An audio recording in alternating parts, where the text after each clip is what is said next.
BBC Three Counties Radio.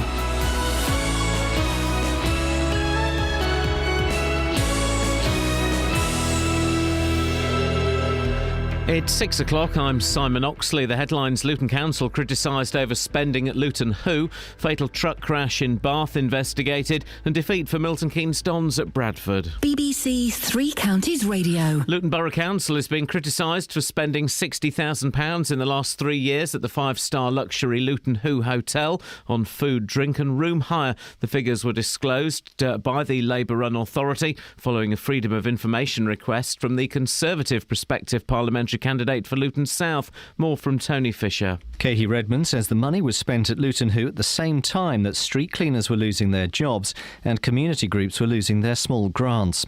But Luton Borough Council says this money is held in its own coffers on behalf of the Love Luton campaign, which is funded entirely by local private sector partners.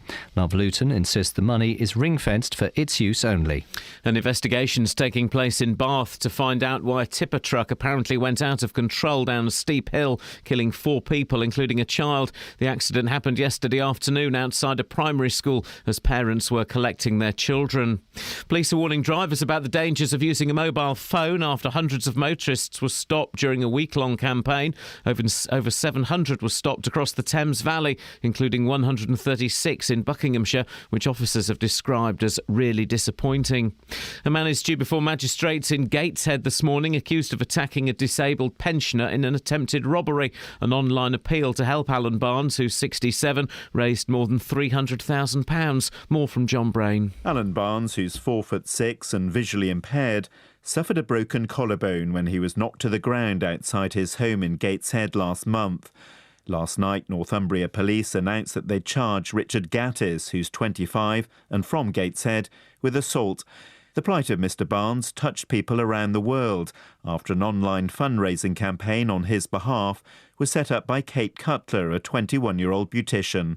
The campaign was halted last week after raising £330,000. Treasure discovered by a metal detector enthusiast in Buckinghamshire goes on display at the British Museum today. One of the largest Anglo-Saxon hoards ever found in Britain was discovered in the village of Lenborough near Buckingham in December. Some 300 of over 5,000 coins found will be shown to the public. In sport, Milton Keynes Dons lost 2-1 at Bradford last night and missed the chance to go back to the top of League One. Carl Robinson's side had taken the lead through Dele Alli but came unstuck in the Bradford mud. I thought Delhi tonight was one of his worst games. Every time he tried to run with the ball, it kept hitting him on the knee or the thigh. All of our players who have been effective for us over recent weeks is we're allowed to do what they normally do and travel with the ball and excite people, and we have to accept that. They were better than us today. They were better than us playing on this pitch. Tonight, Watford go to Brentford, Wickham host Plymouth, Luton are at home to York and Stevenage host Bury. The weather: early mist and freezing fog will clear this morning, but it will stay cloudy. Some bright or sunny spells this afternoon, a maximum temperature 8 degrees Celsius. And you can get the latest news and sport online at bbc.co.uk/Three Counties. Dad pop. Where did that idea come from? It came from my brain.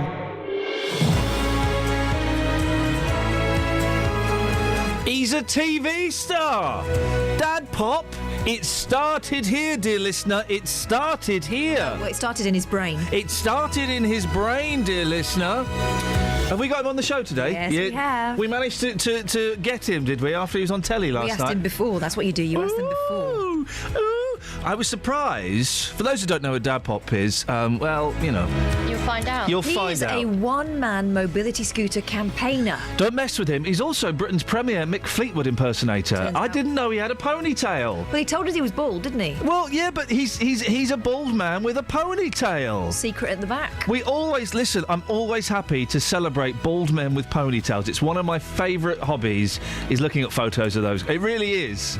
If you want to nominate any bald men with ponytails, 08459 455 555. It is determination, isn't it, to rock and roll? Oh, you are just saying, I don't care. I've got no hair.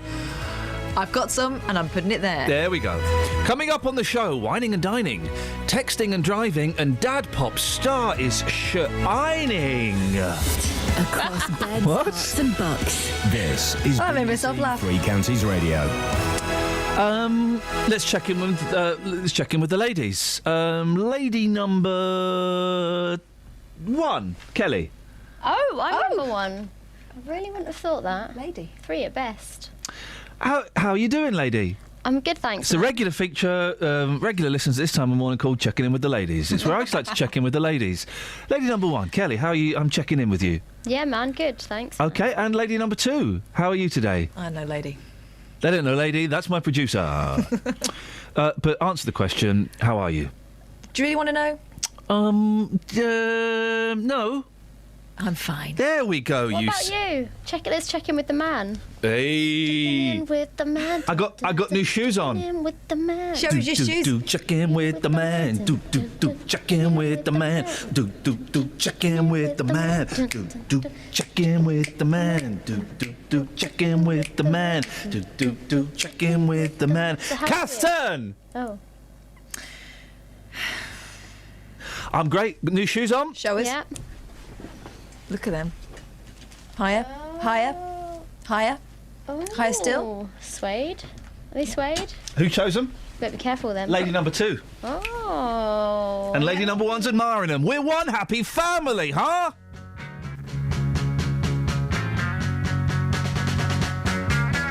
Some girls love to run around, love to handle everything they see. But my girl has more fun around, and you know she'd rather be with me.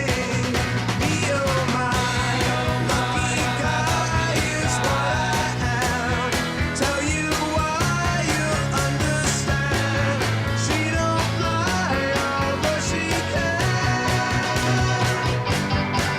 Some boys love to run around, they don't think about the things they do. But this boy wants to settle down, and you know he'd rather be with you. Oh my, lucky guy is what I am. Tell you why, you'll understand. She don't lie, although she can.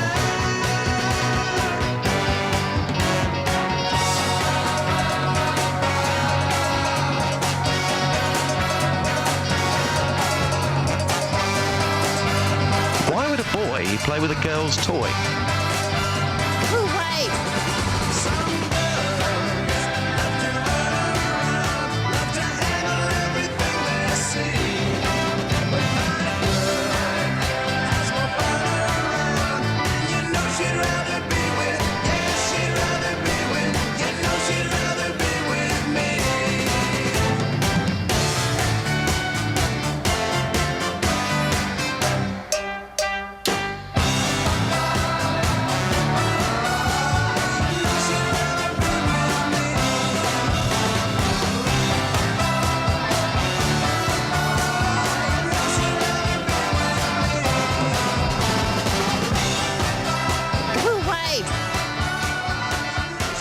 Bonus, bonus, bonus, bonus, bonus, bonus, bonus. You got a thing about you, I just can't live without you. I really want you, Eleanor, near me. Your looks intoxicate me, even though your folks hate me. There's no one like you, Eleanor, really.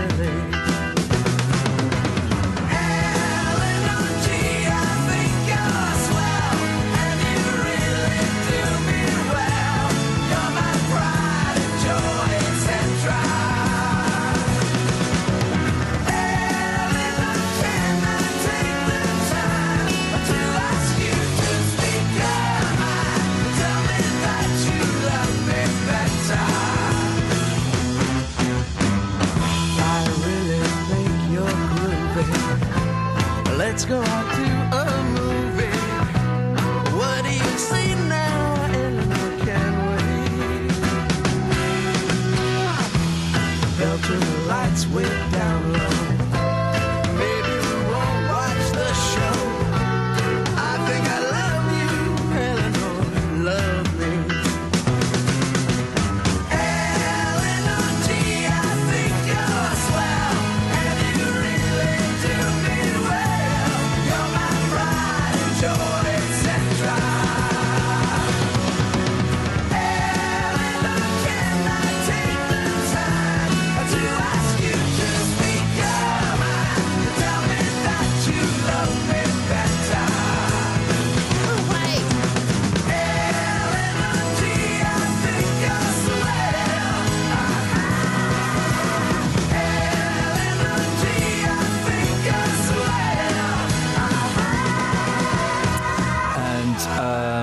exclusively get Eleanor's answer to that request. Go away. OK, that's unfortunate for the Turtles.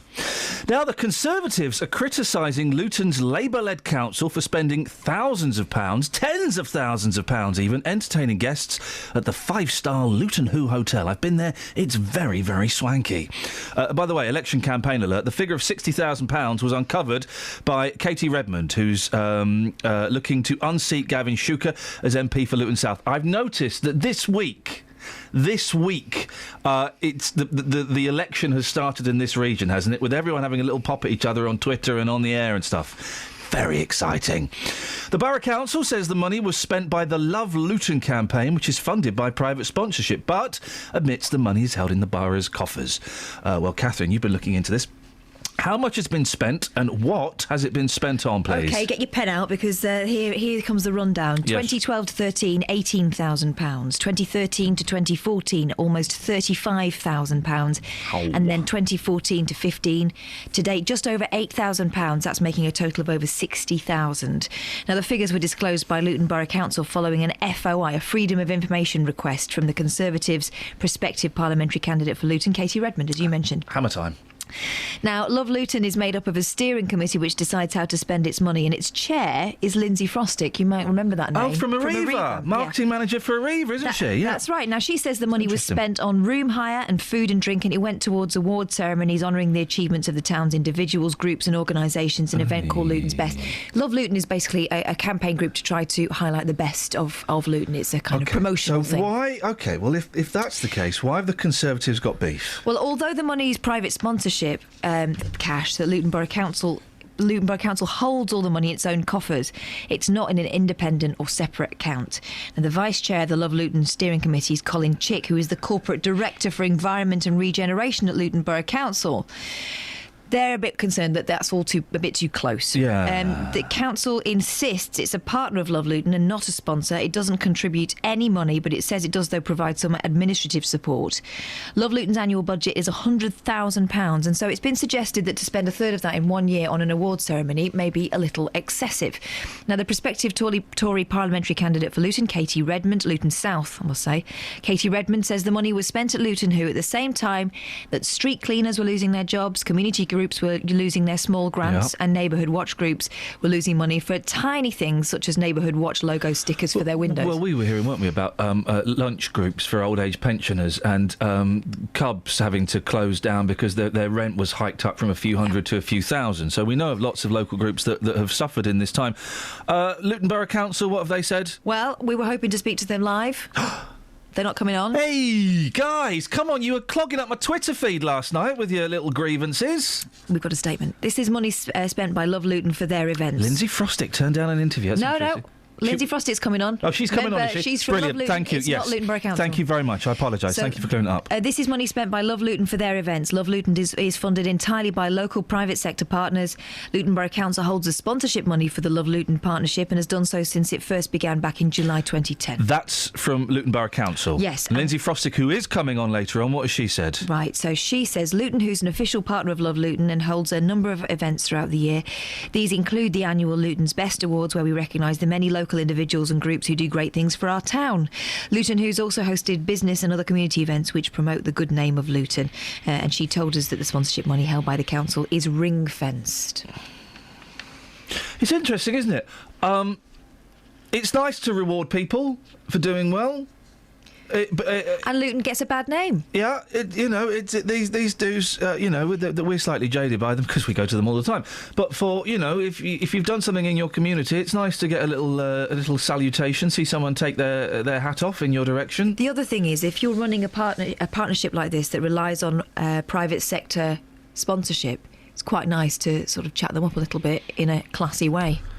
Is what they'll say. But, should they be doing it with money that's being kept by Luton Borough Council? I'll be honest, having been to highbrow and lowbrow events, I would prefer a night out at Nando's.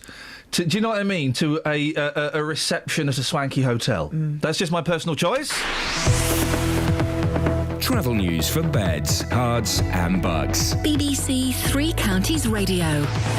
Looking at the CCTV cameras, it's starting to look very slow on the M1 southbound between junction 11 for Dunstable Road and 9 for Redbourne. On the A413 London Road in Buckingham, there's electricity works going on around the total roundabout, so expect delays there. And in Milton Keynes on the A421 Standing Way, there's roadworks at the Kingston roundabout, which could get very busy as it starts to get into the morning rush hour period. In Hatfield on Great North Road, there's roadworks going on at Southway. That's all moving fine at the moment, but could cause some delays later on. And no reports of any major problems so far on the trains. Samantha Bruff, BBC Three Counties Radio. Thank you very much indeed. 6:15, it's 6:15 and 43 seconds. I mean, what do I say? Do I say 6:16? I mean, it's... Guys, let's take a vote on it. Kelly... Hang on. Well, no, because it's 6:15 and 52. Am I saying 6:16 or 6:15? So basically 5, Okay. 4, 3, 2, 1. Go on, say it. It's 6:16. OK, it's 6:15. You're listening to BBC Three Counties Radio, and these are your headlines. Luton Borough Council is being criticised for spending £60,000 in the last 3 years at the 5-star Luton Who. Thames Valley Police say hundreds of motorists were stopped during a week-long campaign targeting the use of mobile phones while driving. And in sport, Milton Keynes Dons missed the chance to go top of League One after losing 2-1 at Bradford last night. BBC Three Counties Radio.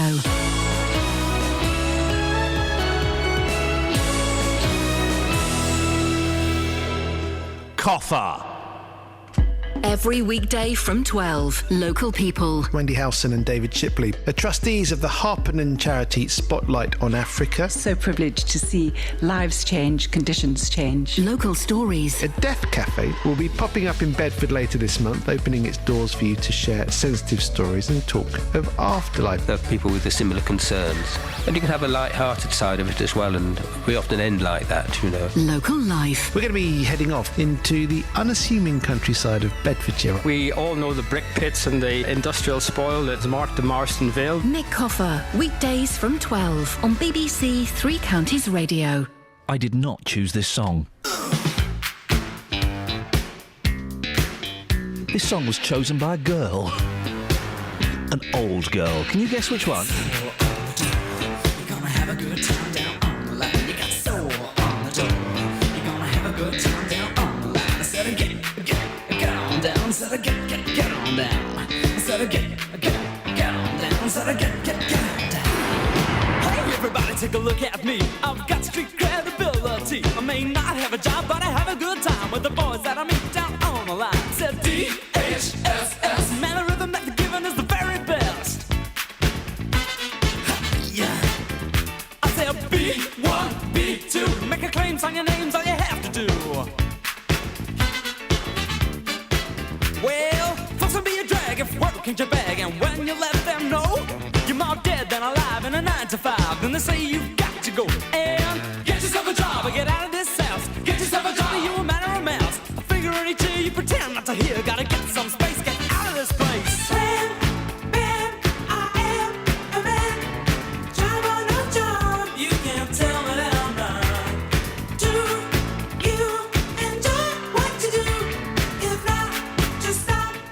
Don't say that it rots. In the streets, in the cars, on the underground. If you listen real hard, you can hear the sound of a million people switching up for work. Well, listen, Mr. Average, you're a jerk. Not me. You can't hold me down. Not me. I'm gonna fool around. Gonna have some fun. Look out for number one. You can dig your grave. I'm staying young. Bam, I am a man. Job or no job. You can't tell me that I'm not. Do you enjoy what you do? If not, just stop. Don't say that it rocks. Go away. If you're a pub man or a club man, maybe a jet black guy with a hip high five, a white cool cat with a trilby hat, maybe leather and studs is the way you're at. Make the most of every day. Don't let hard times stand in your way. Give a wham, give a bam, but don't give a damn, cause the benefit gang are gonna pay. Now reach up high and touch your soul. The boys from Wham will help you reach that goal. It's gonna break your mama's heart. It's gonna break your daddy's heart. Don't throw the dice and take my advice, because I know that you're smart. Go away. This thing. Are you gonna get down? Say wham. Say bam.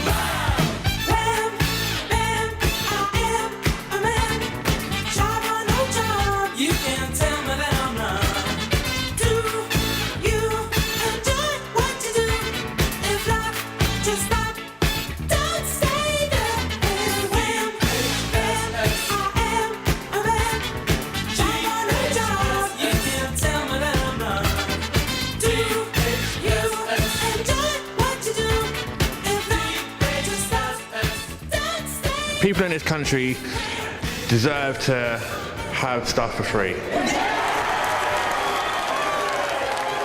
You're right, Catherine. We go from George Michael to a story about road safety. It's Mobile phone use at the wheel. It's a delicious irony, isn't it? Thames Valley Police say they are disappointed at the number of people they've caught using a mobile phone while driving. They busted 700 motorists in a week-long operation. Disappointed? They loved it. They loved it. Well, they're not surprised by that figure, are they? You always see people driving along using their mobile phones. I'm more surprised that more people don't get done for it. Well, I mean, this is always the thing, isn't it? People saying, what's the point of having this law when no one gets done by it? There's a story in... have you seen the fella in the Mail today? No, let's have a look. Oh, it's brilliant. It's brilliant. This is the perfect example of this. I don't know if it's connected or not, but it's... where is it? Page 27 of the Mail. This is great. This is in Aberdeen. So there's a fella driving, right? A cyclist filmed him. There's a fella driving. He's got headphones in both ears. He's using his mobile phone in his right hand, and he's got a tablet in the front as well. You're kidding me. I've seen a lorry driver reading a book before. I've seen someone doing Skype before. What? Yeah, I know. And we've all seen a fella shaving and a woman doing her makeup, haven't we? But this is mobile phones. And if you're in your car now, look to your left, look to your right, or look at your own hand. One of those people will be using a mobile phone. Matt Stockdale is the chair of PoliceWitness.com, a Milton Keynes-based website which helps the public submit videos of careless or dangerous driving. Morning, Matt. Good morning. It's a massive problem, isn't it? We've all seen people do it. Well, I think it's part of our culture, isn't it? With social media, our emails, our texts, we're updating our profiles and obviously taking calls as and when the phone goes. Part of me... Sometimes you think, oh, really? There are worse things going on than this. But then there's another story in one of the papers, and I can't quite find it, but it's of a young woman who is in court and being accused of knocking down an elderly couple while she was making phone calls. So it can be a matter of life and death, can't it? Well, that's not isolated, unfortunately. No. There are near misses constantly every day, and there are lives ruined. The three letters LOL being sent can change an entire family's path, if you like. Certainly no laughing out loud there, yes. No, there's people who've been killed, there's people who've been seriously injured because someone thought it was more important to update their social media status. What sort of videos do you get to your website, Matt? The majority are of people either using mobile phones, undertaking, tailgating, aggressive driving, jumping red lights, driving without due care attention, using the hard shoulder and then cutting in front of people, slamming on the brakes. Why do we think that... Because it's weird, isn't it? Because you wouldn't do that kind of behaviour... Most of those people wouldn't do that kind of behaviour if they were walking down the street, barging in front of people, sticking your fingers up, shouting at them. But when we're in our cars... We feel that we're invincible. We've become, like we're in a tank or something. It does seem to be the case. And I suppose the serious side of all this, we touched it with mobile phones, is, we've got to change the way we drive. We as a society, we as drivers have to take some responsibility. In fact, we have to take all the responsibility. There are fewer police officers in our streets, and hats off to Thames Valley for catching so many in a week. But the public have been just as busy.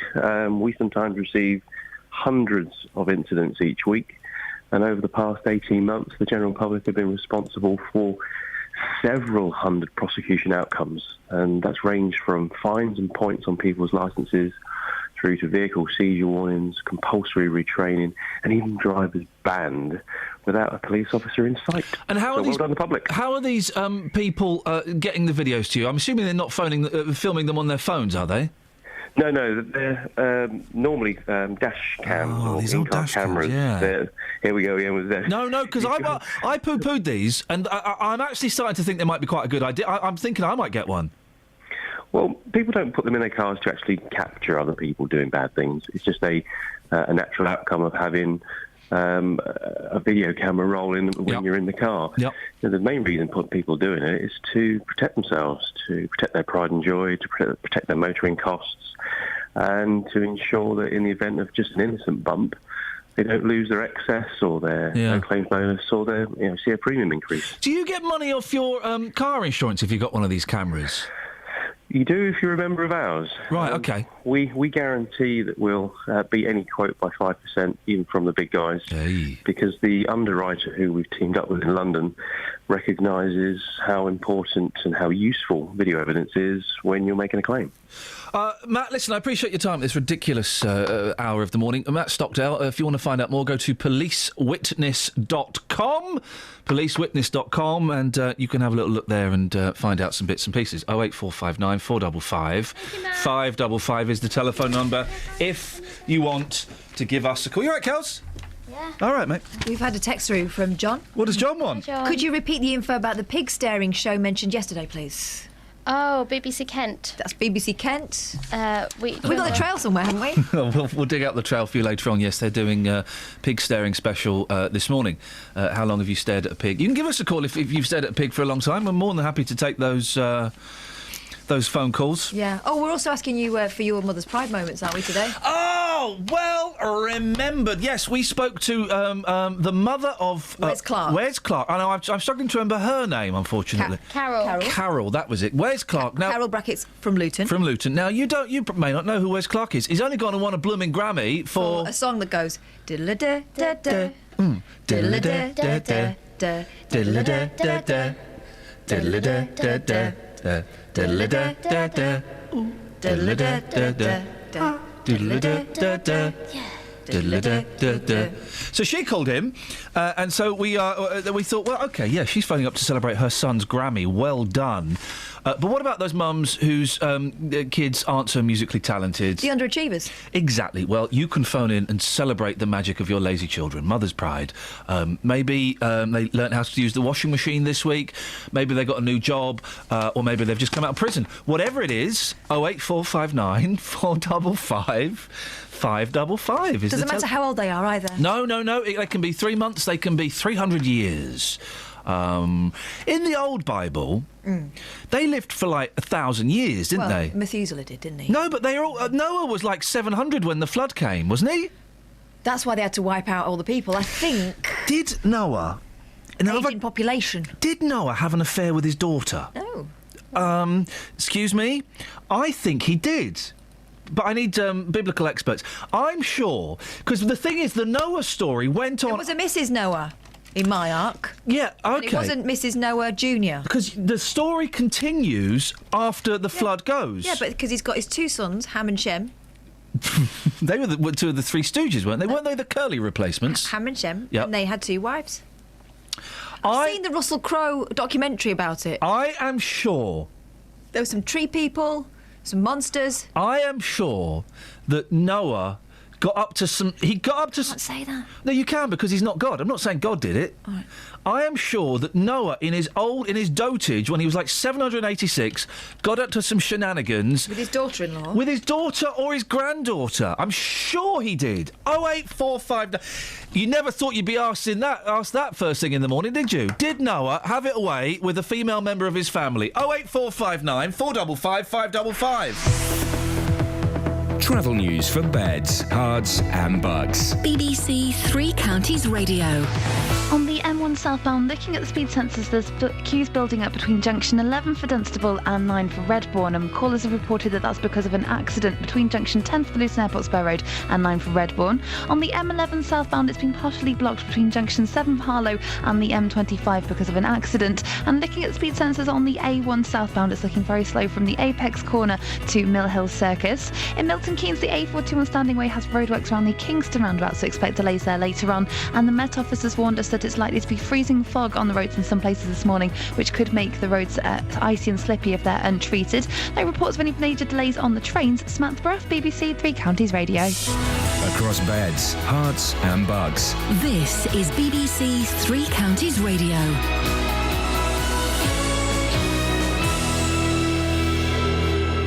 It's 6:30. I'm Simon Oxley. The Conservatives are criticising Labour-run Luton Borough Council for spending £60,000 in the last 3 years at the five-star luxury Luton Hoo Hotel on food, drink and room hire. The council says the Love Luton campaign is funded entirely by local private sector companies.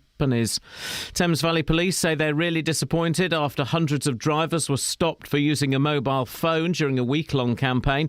Over 700 motorists were stopped, including 136 in Buckinghamshire. And treasure discovered by a metal detector enthusiast in Buckinghamshire goes on display at the British Museum this morning. One of the largest Anglo-Saxon hoards ever found in Britain was discovered in the village of Lenborough near Buckingham in December. Three Counties Sports. BBC Three Counties Radio. Milton Keynes Dons lost 2-1 at Bradford last night and missed the chance to go back to the top of League One. Carl Robinson's side had taken the lead early in the second half through Dele Alli, but came unstuck in the Bradford mud. They have better players to play on that type of surface than what we do, and we couldn't match them. We tried our damnedest to play a little bit longer and a little bit different to how we normally play. And you can see it just doesn't suit us. Tonight, Watford make the short trip to fellow Championship promotion contenders Brentford. Here's manager Slavisa Jokanovic. We must be ready. It's new years for us. I expect it's not going to happen something similar what we last game where we play away game. It's important for us. It's all the game is important, and Bradford now is first what is front of us. Bradford played good game. In League Two, Wickham host Plymouth, Stevenage are at home to Bury and Luton host York. The Hatters' new signings, Ryan Hall and Nathan Adua, could make their first home appearances. Striker Jayden Stockley is impressed by Spurs youngster Adua. I know he's very direct. He's one of them players that you just want to give the ball to, especially me just being a lump in the box. So I'll stay in the box and just give it to the players that are better on the ball. So I give it to him and let him do his magic, and hopefully I can capitalise on that. And there's full commentary on the matches involving Watford, Wickham, Stevenage and Luton in tonight's Three Counties Sport from 7. Boreham Wood are back on top of Conference South after a 3-0 win at Farnborough last night. Tonight St Albans are away to Haventon Waterlooville. And Rye House Speedway in Hertfordshire has been sold to local businessman and touring car driver Warren Scott. He's taken over the stadium and ownership of the club, although long-serving owner Len Silver will still run the Speedway team. BBC Three Counties News and Sports. The next full bulletin is at 7. Thanks. Yeah, he had it. Noah got drunk. Hang on. Where are you getting this from? I'm getting it from the Bible, mate. The flipping Bible. The Word. The good book. Tell me it. And Noah began to be... So this is after the flood, right? And everything is fine, yeah? And Noah began to be an husbandman. Huh? Mm. And he planted a vineyard. Yeah. And he drank of the wine. And was drunken. And he was uncovered within his tent. So everything was, you know. And Ham, the father of Canaan, saw the nakedness of his father and told his two brethren without. And Shem and Japheth took a garment and laid it upon both their shoulders and went backwards and covered the nakedness of their father. And their faces were backward, and they saw not their father's nakedness. And Noah awoke from his wine and knew what his younger son had done to him. And he said, Cursed be Canaan, a servant of servants shall he be unto his brethren. But then there's a bit where he goes on and he has it... That's not him. That's just him, you know, being a bit to the breeze. You do the papers, because if Noah's on the list, doesn't matter how historic the abuse was... Stop. Right, hang on, let's have a look. OK, Daily Mail, future King and Queen of England going on a plane. Dame Helen Mirren wearing a green dress. Miliband sitting at a kitchen table with a lot of people. Little John talking about some stuff. Well, well, some of the theories about what may have happened to Noah... Oh, well, the theories abound. Ham... Noah? No. Is one of them. Or Ham saw Noah having sex with someone other than Mrs. Noah. Oh, uncovered in his tent. So they weren't just talking about him having his nakedness out. So it happens. Anyway, right, to more modern sexual scandals. What have you got, my love? School-run mothers are harder This is great. Go on. Daily Mail, page 21. Good morning, Daily Mail readers. School-run mothers are harder to control than hissing feral cats. Hang on a second, I just need to make this... I just feel I've killed things with the Bible a little bit. Let's just get some Away you go. Go. Claws come out in fight to park, says Community PC. Ambitions parents might think their educational problems are over when they secure a coveted place at a sought-after school, but it turns out that bagging a parking spot near the school gates can be every bit as competitive. According to one community policeman, the fight for space makes some parents harder to deal with than wailing, hissing, feral cats. So we go nuts for parking spaces, don't we? Wherever. And mums outside schools are, well, as we know with the Mylene Class story. He's not saying mums. The male is saying mums because it's easy to take the mickey out of women, isn't it? Well, for The some male. of you... Well, no. Some of you girls are ridiculous. Ridiculous. Some of you men are ridiculous. Name one. You? Low blow, mate. But defend it in a court of law. Here's a ridiculous one. Go on. Joe has spent all his lolly on Dolly. Which Joe? Joe Skelly has spent £10,000, is that all, amassing a huge Dolly Parton collection, including life-size cutouts of the country star. The 46-year-old's fixation began when he secretly bought his first Dolly record, aged 8. Secretly? Joe, from my favourite place in the country, Cockermouth. Oh, I've been there. Yeah, I bet you have. Joe from Cockermouth said, I've got about 150 CDs, is that all? 50 books, huh? Every album she's ever released, posters, photographs, drawings, mugs, T-shirts, jumpers, and even a pair of her pants. Does he live alone? He did... Or with his mum? It doesn't say. He did not see Dolly perform until 2002, but got to meet When he the left star. the house. He added she was dressed head to toe in gold and was so lovely. I've since met Dolly a few times. She recognises me now and knows me by name. Yeah, you're on the list. It's Joe Skelly! Get him away from me! The thing I like about Dolly Parton, one of the many things I like about Dolly Parton, is her secret tattoos. Have you heard about this? That's why she always wears long sleeves. Oh, yeah, you've told me about this, Yeah. I've seen some Ev online. It must be real. And, yeah, she's covered in them. Yeah, I mean, I like Dolly, but I went off her when I saw her, quite possibly, it wasn't in 2002, but I saw her live, and she mimed. And I just thought, I spent a lot of money on this ticket. I went off her a little bit. How did you know she was miming? Because, well, lips weren't moving at the same time as the words. Little bit of a basic, really. You know, Live 8... Yeah, I do know it. Yeah, I was covering it for Capital Radio. Yeah, you were closer to the stage than me because I was right at the back with all the plebs. Yeah, no, I bought a ticket and I got right up front. That's the way it works in showbiz. You know Madonna? The pop singer who's always showing off her bum. Yeah. Yeah, I know, yeah. She was miming, wasn't she? Yeah. Because her track was way quieter than everyone else's. Yeah, she was miming. Here's something that I would never have guessed. Caffeinated and sugary drinks make kids 2/3 more likely to be hyperactive and inattentive in class. A study has found. Why would you even bother doing a study into something that is obvious? Secondary school pupils guzzle 2 sweetened drinks a day, on average. Some drink more than 7 cans. With boys... Why do fat people always drink Diet Coke? They don't always. Well, OK, so let me rephrase that. Why... I mean, I haven't studied all of them, but Why are Diet Coke drinkers usually fat people? No? No. Yes? Don't think it's necessarily the case. All right, why have I seen a fat person drinking Diet Coke once? Or maybe they were trying to clean up their act. Experts, Professor Jeanette Ikovic said parents should limit sugary drinks and ban energy drinks. Why would you give energy drinks? As if kids need energy. What do they got? Your Red Bull, Monster. Why would you give a kid pussy? Why would you do that? They don't have. They've got their own reserves of energy. They have a surfeit of that stuff, don't they? Energy drinks. If anything, you want to slow them down. I tell you what do you they've know what my got. aunties used to do? What? Tie my socks together. What is? Long socks. What does that on mean? little girls. They used to hoik them down a bit and tie them up. I don't understand. That's normal, isn't it? I don't understand what that means. I tell you what, if you had tied up socks, you wouldn't have been able to have teenage kicks. Yeah, girls. Yeah. Okay. No. Yeah. Deserve to have stuff free. Teenage dreams so hard to beat. Every time she walks down the street, another girl in the neighborhood. Wish she was mine, she looks so good.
a statue of Bob Marley slipping on a banana skin. Have you What? seen this? Well, I mean, I don't think he is, but that's what it looks like he's doing. He's not. He's stumbling onto the stage. Or... Stoned out of his tiny mind.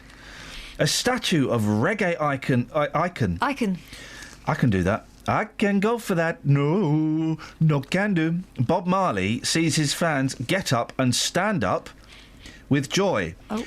Rastafarians, like the bearded follower, left, saw it unveiled in Kingston, Jamaica to celebrate what would have been their idol's 70th birthday last week. They've just taken a picture of a Rastafarian and just to indicate what one is. Were you picking your nose then? No, scratching it. Finger went They've up. not given it a The name. finger goes inside. No, it was there. Yeah, well, it What's went that inside. called? Your septum. Yeah, that. Your septum Was- tank. But your finger, if your finger goes in a nostril, Kelly. Hello. Finger goes in a nostril. That's a pick. I suppose it depends what you get out. Oh, pick us a winner. It's my septum. That's what I got out. Anyway, that statue is rubbish. Bob Marley is rubbish. Reggae is rubbish. Thank you. Oh, there's pictures of some fruit. Some fruit and vegetables that look like. No, that's life. Let's have a look. Oh my goodness! That's they look like a Willy and its two mates. I like the. I like the sweet potato. Very sweet indeed. I like to mash that up. I like the turnip that's reclining in a come hither fashion. Yeah, on the saucer. That strawberry looks very sweet. So, why are they doing? Oh, why are they doing this? Because it's a little bit sexy fun. Thanks, the sun. That's the news. That's made me feel a bit fruity. Are there any melons? No, there aren't any melons. Pears? No. I like a good pear. And then they've pixelated one. Well, one of them has been arranged in a certain way. It's two vegetables interacting, so to speak. But look at that sweet potato. That is the meat and two veg. In one veg. Go on. Daily Mail, page 27, if you want to read along a calf. We're the only people laughing, you know that. We're the only people up. Yep. I don't. Quarter of girls have turned down a proposal. Far from dreaming of the day they'll say I do, nearly 1 in 4 women has says I don't and turned down a proposal of marriage, a study shows. Oh, blimey. You haven't asked me. Many feared the proposal wasn't the one, or said that it didn't feel right, or decided that their partner wasn't taking the matter seriously enough. And 12% said they'd been asked for their hand in marriage 3 times or more. I'm guessing by the same person. Yeah. While 23% of those who turned down a proposal admitted regretting it. Oh. Unsurprisingly, it also emerged that 59% of men felt nervous about the idea of proposing, with 15% said it would make them break out in a cold sweat. If you don't feel nervous about proposing, then You're not taking it seriously, You're not are you? taking it seriously enough, are you? Have you ever said no to someone? Bet Kelly has. Kelly? She's on the telephone. I'm off now. Have you ever said no to someone? Proposal-wise. Proposal-wise. Oh, no. I've never been asked. Thanks for calling. Would you marry me? No. OK. 1 in 4. Travel news for beds, cards and bugs. BBC Three Counties Radio. In Markyate, the A5 northbound has been blocked by an accident that's affecting people travelling between Markyate and Dunstable because of the accident that's at the junction for Lynch Hill involving 3 cars and a lorry. Also, the M1 southbound reports that they're accused all the way back from junction 11 for Dunstable to junction 9 for Redbourne because of an accident. On the M25 anti-clockwise, it's looking very slow between junction 21 for the M1 and 18 for Chorleywood. And the A1 Watford Way is looking very slow southbound from the Apex corner to Mill Hill Circus. Looking at the trains, there's no reports of any major delays at the moment. Samantha Bruff, BBC Three Counties Radio. Thank you, Samantha. 6:46. It's Tuesday, the 10th of February. I'm Iain Lee. These are your headlines on BBC Three Counties Radio. Luton Borough Council is being criticised for spending £60,000 in the last 3 years at the 5-star Luton Hoo. Thames Valley Police say hundreds of motorists were stopped during a week-long campaign targeting the use of mobile phones while driving. And in sport, Milton Keynes Dons missed the chance to go top of League One after losing a football game. Let's get the weather. Here's Kate. Beds, hearts and bucks weather. BBC Three Counties Radio. Good morning. We have a bit of mist and fog around this morning, and the Met Office has a yellow weather warning in force. Now, the temperature for some parts, particularly out, actually pretty widespread now, is dipping at around 0, maybe a touch below. So if you have got the mist and fog, there's every likelihood that could freeze on contact this morning. So extra care needed, really tricky driving conditions, actually. So quite dangerous with that freezing fog. This fog eventually is going to lift, probably around 10, 11 o'clock this morning. Usually at this time of year, that's when the fog starts to disappear, and then it's a predominantly cloudy day. Could get 1 or 2 sunny spells later, but the temperature is reflected with all this cloud around. We're looking at a maximum of maybe 6 or 7 Celsius by the end of the day. Now, overnight tonight, again, largely dry. It's a similar sort of night. The cloud actually a little thicker, so it's possible we could get maybe a spot of drizzle on higher ground. Most places staying completely dry, though. We'll get 1 or 2 breaks, so it could be a repeat performance. May get a bit of mist and fog by tomorrow morning. Most places staying above 0, but again, under the cloud breaks, as well as the mist and fog, the temperature could dip down to 0, so we could get a sparkle or 2 of frost tomorrow morning. So it's a similar picture tomorrow. Eventually a cloudy day, some bright spells, temperatures similar at 7 Celsius, and that's your forecast. Anne Main is the Conservative MP for St Albans and has been for the last 10 years. But what does being a local MP actually mean, and what does she do? Three Rivers Council, which covers... Get ready for the lunatic typing. ...is looking particularly spineless as far as I'm concerned. Tomorrow, you can find out as she's coming in to sit in my hot seat. It is not absolutely fine at all. They've sent test correspondence. The correspondence has been sent a month and still not acknowledged by the partners. Get in touch with any questions you want answering, and I'll put them to her. Email jvsshow@bbc.co.uk or text on 81333, starting your message with 3CR. Anne Main in the JVS hot seat, tomorrow morning from 9, here on BBC Three Counties Radio. Very unprofessional, not turning his phone off. Very unprofesh. Morning, Dills. Hey, good morning, boss. The novelty of having you back in the country has worn off. Well, thank you. You're very, very welcome. We have no more hobnobs. We have no more hobnobs. Barbaden hobnobs. Okay. Honestly, Yeah. I mean, I never expect a present when people go away. But to come back from 2 weeks away in Barbados or the Caribbean or wherever the hell you were, with just a packet of hobnobs between the three of us. Yeah, Barbaden hobnobs. Is spectacular. I mean, they did, yes, they did taste a little bit spicy, but it really is a little bit tight, mate. I'm sipping from my American cup that I brought back for everybody. Yep. We had one each. I'd throw mine away, it got contaminated. Yeah. Guys, do you smoke? Sorry? Do you smoke? No. No, okay. Duty-free cigarettes out of the window. Do you drink rum? No. Yeah, I can. Not really. So that was out of the equation. Oh, you've made as well. that decision for me. So I thought, well, Barbaden hobnobs, this is the way forward. Everyone will be smiling and happy. For 20 minutes. Yeah. I like aftershave and I like T-shirts. I like massive pencils. Guys, I've got to be honest with you. Today, I like rubbers. You're picking the wrong day. I like You're picking the wrong day more to than do pencils. this. Why is that, mate? Well, because I was feeling hungry. I said to Kelly at about 5 to 6 this morning. Feeling hungry. Haven't seen the clown for a while. And here you are, giving me grief. OK, we retract. Yes, thank you. There's a story in here that I think you might like. Yeah. We are warned at stations to mind the gap between train and platform. That's my audition if they want a new voice. But those who should take most care, guess who they are? Women, passengers with luggage, and those who've had a tipple. Wow. What have you fallen down? I fell down the stairs once. No, that's what you asked the public. Broke my arm. Did you? Green line fracture, I think it was called. I looked like the Incredible Hulk. The green line that fracture one. story. Oh, All yeah. right. I fell off my friend and fractured my arm. Did you? Yeah. What were you doing? Showing off. Let's just leave it at that. I don't think I've ever... Oh, no, I know I've fallen down. Oh, flippin' heck. I fell down a massive hole at the side of a stage when I was dressed up as... who's the black fella, the singer? Will Smith. When I was doing... I did... You were dressed as an Egyptian, weren't you? Before... It was when I was in the sports gear... And it was for dance, for comic relief or whatever the flip it was. And I'd worked out this brilliant routine as Will Smith. Getting jiggy with it, wasn't it? Getting jiggy with it. I've seen it. And the first dress rehearsal on the stage, I wasn't used to the stage, and I didn't know there would be a massive... And it was a 5-foot drop off the stage. It was the weirdest thing. So I'm dancing, and I'm really good, man. Well. And suddenly, I'm upside down, and I'm burning a bit. And I think, I don't remember... this being part of the routine, and I'd fallen off the stage. I've chipped loads of my teeth and knackered my teeth, and I'd fallen onto lights, and it was the most humiliating thing in the world. Big Willie style.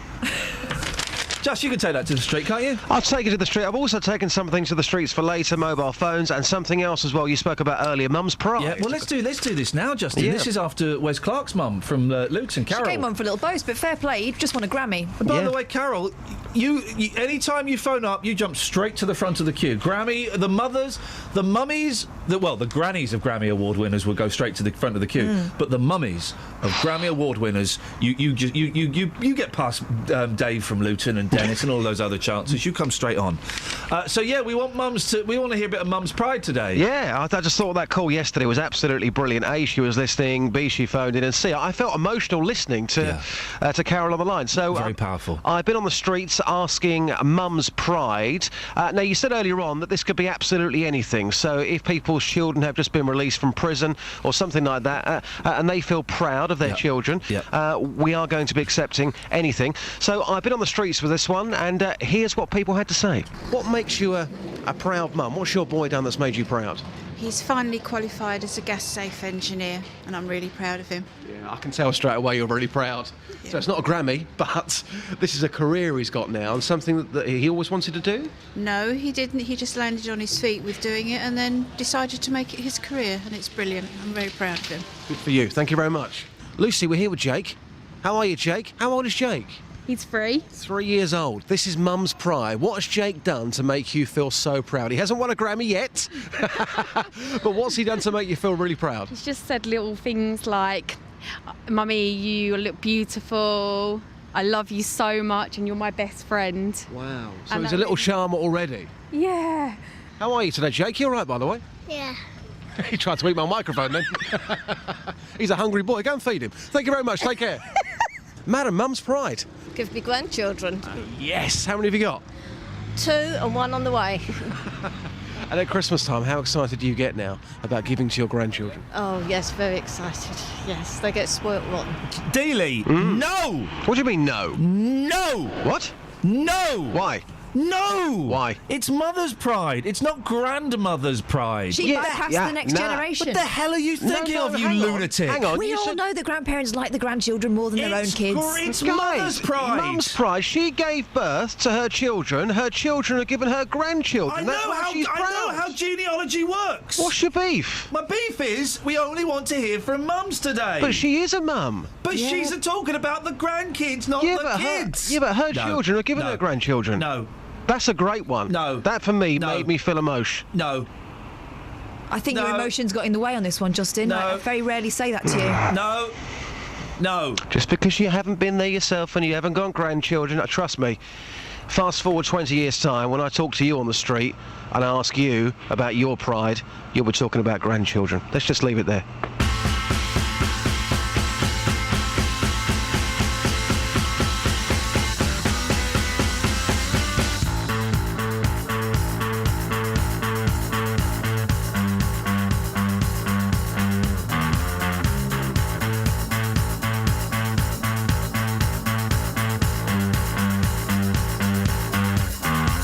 Your back's against the wall.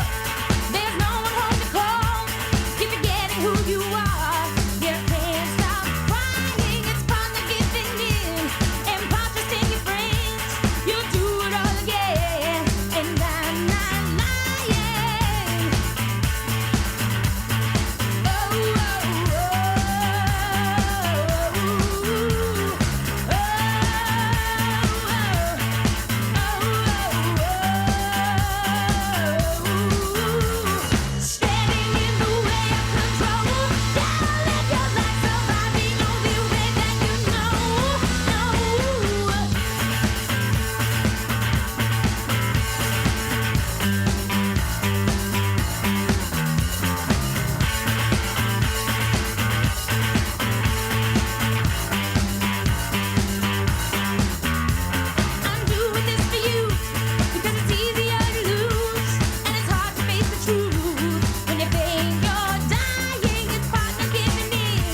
for beds, cards and bucks. BBC Three Counties Radio. On the M1 southbound, it's very slow from junction 11 for Dunstable to junction 9 for Redbourne because of an accident. It's on the hard shoulder. But if you're thinking of using the A5 to get past that, it's very slow southbound and it's blocked northbound because of an accident at the junction for Lynch Hill. On the Woburn Road in Woburn, there's reports that a car's broken down in the road and been abandoned at the junction for Apsley Lane, so that's partially blocking it. And having a look at the train departure boards, there's no reports of any major delays at the moment. Samantha Braff, BBC Three Counties Radio. Thank you very much. So we're messing around too much to steer this ship. Scouse Pat says, read that crazy typing trailer for JVS. Did someone just get a text from the late 90s? I think they may have done. Local and vocal across beds, hearts and bucks. This is BBC Three Counties Radio.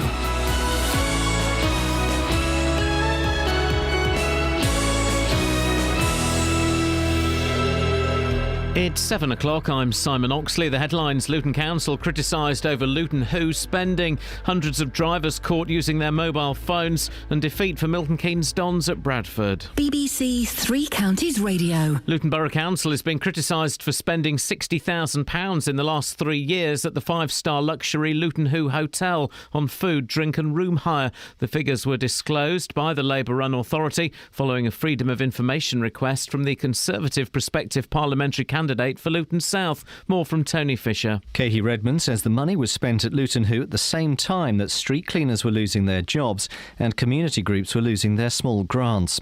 But Luton Borough Council says this money is held in its own coffers on behalf of the Love Luton campaign, which is funded entirely by local private sector partners.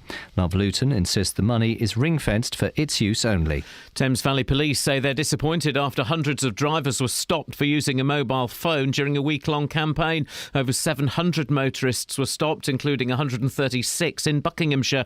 Matt Stockdale is from Milton Keynes-based website policewitness.com, which helps the public submit videos of careless or dangerous driving to the police. Hats off to Thames Valley for catching so many in a week. But the public have been just as busy. We sometimes receive hundreds of incidents each week, and over the past 18 months the general public have been responsible for several hundred prosecution outcomes. An investigation's underway in Bath to find out why a tipper truck apparently went out of control down a steep hill, killing 4 people, including a child. The accident happened yesterday outside a primary school as parents were collecting their children. Chief Superintendent Caroline Peters says they're dealing with a tragic situation. We owe it to the families of the deceased and the injured to find out exactly what's happened, and it will be a thorough investigation, but it does take time. There will be an ongoing investigation in which we'll be speaking to a number of witnesses. A 25-year-old man will appear in court today accused of attacking a disabled pensioner in Gateshead. Alan Barnes's plight led to an online appeal that raised £330,000. Treasure discovered by a metal detector enthusiast in Buckinghamshire goes on display at the British Museum this morning. One of the largest Anglo-Saxon hoards ever found in Britain was discovered in the village of Lenborough near Buckingham in December. Some 300 of over 5,000 coins found will be shown to the public. In sport, Milton Keynes Dons lost 2-1 at Bradford last night and missed the chance to go back to the top of League One. Carl Robinson's side had taken the lead through Dele Alli but came unstuck in the Bradford mud. I thought Delhi tonight was one of his worst games. Every time he tried to run with the ball, it kept hitting him on the knee or the thigh. All of our players who have been effective for us over recent weeks as well allowed to do what they normally do and travel with the ball and excite people, and we have to accept that. They were better than us today. They were better than us playing on this pitch. Tonight, Watford go to Brentford, Wickham host Plymouth, Luton are at home to York and Stevenage host Bury. The weather: early mist and freezing fog will clear this morning, but it will stay cloudy. Some bright or sunny spells this afternoon, a maximum temperature 8 degrees Celsius. And you can get the latest news and sport online at bbc.co.uk/3 counties. Thank you, Simon. Right, come on, guys, let's focus. What a sloppy first hour that was. But we have got some controversy from it. What controversy about Noah? We were asking about mother... Well, there's that. Yes. Mother's Pride. Oh, yeah. Nick in Hitchin, once again, Justin is right and you are wrong. Whoa! There is no mother's pride greater in this world than watching the little children you've loved and nurtured grow up and become fantastic parents themselves. But she didn't mention them. She was just said talking they about that. reproduced. She said, "Can I do grandkids?" And Dealey said yes. Dealey is wrong. We are celebrating mothers celebrating their children, not grandmothers celebrating their children's children. And grandparents out there, come on and admit it. You prefer your kids' kids to your kids. Of course you do. You hate your kids, don't you? The only good thing about them is your kids' kids. Mother's pride. What else are we talking about? Did Noah?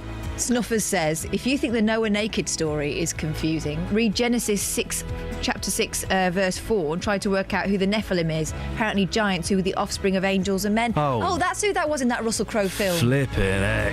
The new Bible's a bit boring. The old Bible is absolutely nuts. If it was written in English, it'd be brilliant. Brilliant, I says. 08459 455 555. Across beds, hearts and bucks. This is BBC Three Counties Radio. And that's the problem. The old Bible is written in an unfathomable. You try saying that. An unfathomable language. Isn't that right, Jamie? Morning, mate. You caught me having a drink. Yeah, what you drinking, mate? Just a bit of water. You sure that's all it is? It is at this time in the morning. Good lad, well done. Well, I've got a cough on the way, so everything's fine and dandy. What would you like to say, sir? Grandparents like their kids' because they can hand them back. Yeah, I think that is the thing.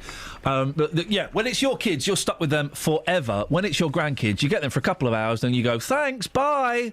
We babysit more for my grandson, but that's about it, really. Oh, so you're speaking from actual experience? Yeah. How old's your grandson?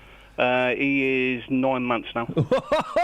9 months. He's about to start getting interesting. The first 9 months are a little bit boring, aren't they? They are. They don't really do a lot. Well, okay. So you're happy to hand him back, are you? Yeah, sometimes. It's always nice to have him, but you're always not. You get a bit tired. Getting up in the middle of the night is tiring bit. Yeah. He's not a standard kid, unfortunately. He's got CF, so... Now, what's... hang on. What's that? Cystic fibrosis. Cystic fibrosis, yeah. Okay, so how does that affect him as a 9-month-old? At the minute, not too badly, but obviously it's going to progress as he gets a little bit older. There's different strains of it, so, all we can do is just keep going with the treatments and then... see how he develops as he gets a bit older. So you don't quite know if he's going to have it bad, if it's going to have a mild case. You've just got to kind of wait and see, have you? That's sort of how it goes, really. Wow. Yeah, there is different strains of it, and obviously, there's some brilliant sites out there with people who've had it for 30, 40 years. Yeah. You get inspiration from them to... That must be tough as a family. It was tough for my son. It was trying to pick him back up off the floor when he found out was the hardest bit that as a parent you're going to do, I think. Yeah, I'm just trying to think. As I keep saying, I've got 2 little boys, and I am so blessed that for the moment, I mean, the youngest had a problem with his kidney and stuff, but we got that all sorted out, and for the moment, they're kind of all right. But they're just so precious, aren't they, Jamie? They're just so precious and vulnerable. And well, listen, I'm sure your boy's going to do a great job bringing him up and doing everything he can for him. He certainly is. I'm proud of him. So he's doing a fantastic job. Jamie, listen, good to talk to you. Thank you very much indeed. 08459 455 555 is the telephone number if you want to give us a call. Now, election campaign alert, ladies and gentlemen. Local Conservatives are criticising Labour for whining and dining guests at Luton Hoo, while at the same time laying off street cleaners and stopping grants for community groups. Katie Redmond, who was on the show yesterday and is looking to unseat Luton South MP Gavin Shuker, uncovered figures suggesting the Borough Council spent 60 grand entertaining guests at the 5-star hotel.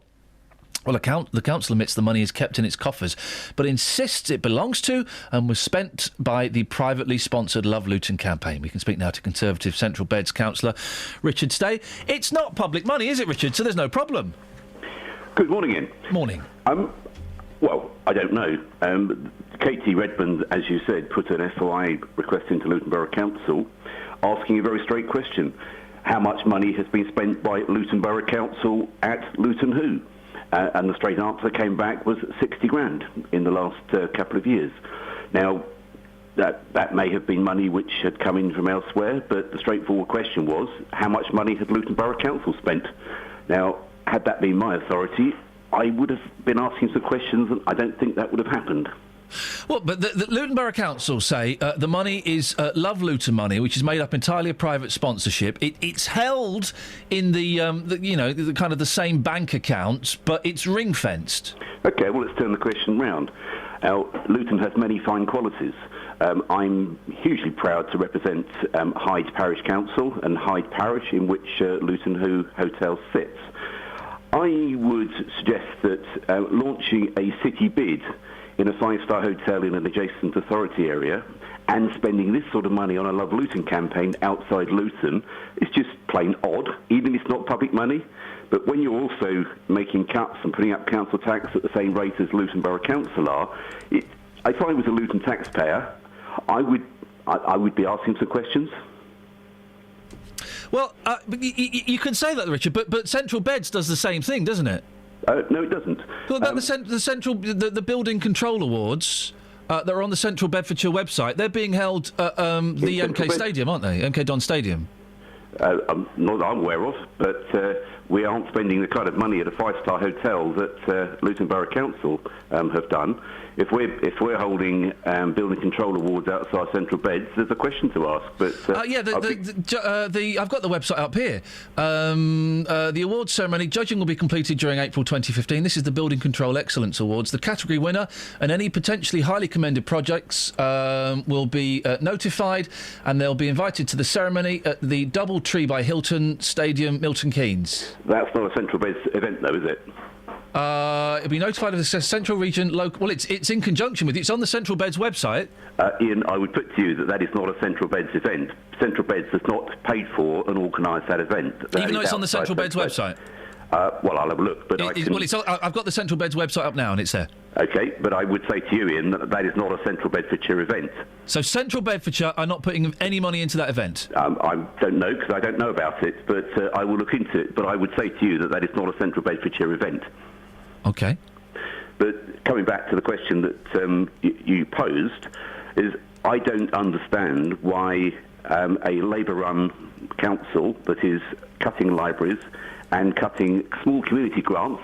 Only the other week we were talking to a small Asian older people support group that worked out of Beach Hill that had I think something like £1,000, £2,000 cut as grants. Now, if I was them, I would be asking a question why that money had been spent outside Luton.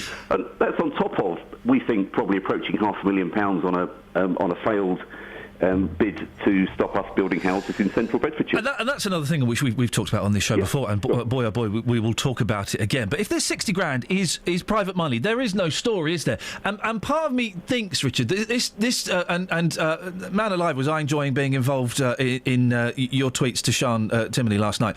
But is this sort of tit for tat, this negative campaigning, is this the kind of thing that you think turns people off from elections? I don't agree with you, Iain. I'm sorry. Regardless of where that 60 grand came from, there is something very odd about a Labour-run council that's putting up council tax and cutting services. It feels it's OK to spend 60 grand at a five-star hotel outside. But it's not their money, Richard. It's Love Luton's money. Love Luton are spending the money. It's Love Luton's money. Who are the directors of Love Luton? I think you'll find a Luton Borough Council director is running certainly number 2 in the Love Luton campaign. Yeah, they're partners. Yeah. Yeah. I mean.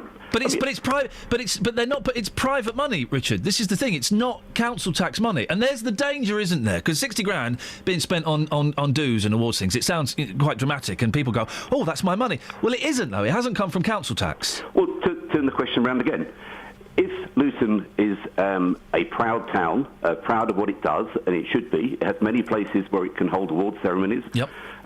Why would you not spend that sort of money and launch your city bid from inside the town for which is claiming to be a city? Yep. No, I agree, and I let's turn it around. Why would Central Bedfordshire be part of a building control awards that's being held at the MK Don Stadium? Well, you have the advantage on me, but I would suspect that event is probably one which is much, much wider than Central Bedfordshire. Okay. And we've probably put an entry in because we're very proud of something we've done in building control. So I would be very surprised if that had been a Central Bedfordshire event. The award acknowledges quality and excellence in a variety of new buildings and projects in Central Bedfordshire. Well, you have the advantage of me. I will look at it. Have a look. Let us know how much money, if any, Central Beds are putting in. 'Cause it'd just be interesting, Richard. It'd just be interesting to find out. Yep. And the last thing we want to be doing is to be accused of double standards. Exactly. And I know that. I know that, Richard. So that's just why I thought I'd flagged that up. Thank you very much indeed. That's Conservative Central Beds councillor Richard Stay. 08459 455 555.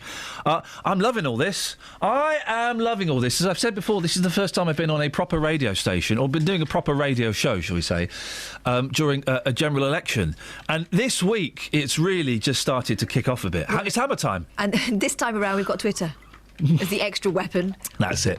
And I was caught in loads of crossfire last night from Gavin Shuker's office, from the NUT, from the Conservatives, from Richard, from Luton Borough Council. Oh, it was wonderful. It's a shame that Luton Borough Council have gone quiet on us, though, and they won't come on the radio. Yeah, they go through phases, don't they? 08459 455 555. Travel news for beds, cards and Bucks. BBC Three Counties Radio. Between Mark Yates and Dunstable, the A5 northbound is blocked because of an accident at Lynch Hill, and that's near the Packhorse pub. It's also causing queues southbound with people slowing down to look over at the accident. In Woburn, on the Woburn Road, there's reports that a car's broken down and been abandoned in the road at the junction for Aspley Lane, so that's partially blocking it. And the A1 Great North Road's very slow between the Black Cat roundabout and the Kimbolton turnoff because of the roadworks. On the motorways as well, the M1 southbound is stop-start between junction 10 for the Luton Airport Spur Road and 9 for Redbourne, and also the M25 anti-clockwise is very heavy from junction 21 for the M1 and 18 for Chorleywood. Samantha Burrough, BBC Three Counties Radio. Yeah. 7:15. It's Tuesday, the 10th of February. I'm Iain Lee. These are your headlines on BBC Three Counties Radio. Luton Borough Council is being criticised for spending £60,000 in the last 3 years at the five-star Luton Hoo. Thames Valley Police say hundreds of motorists were stopped during a week-long campaign targeting the use of mobile phones while driving. And in sport, Milton Keynes Dons missed the chance to go top of League One after losing 2-1 at Bradford last night. BBC Three Counties Radio.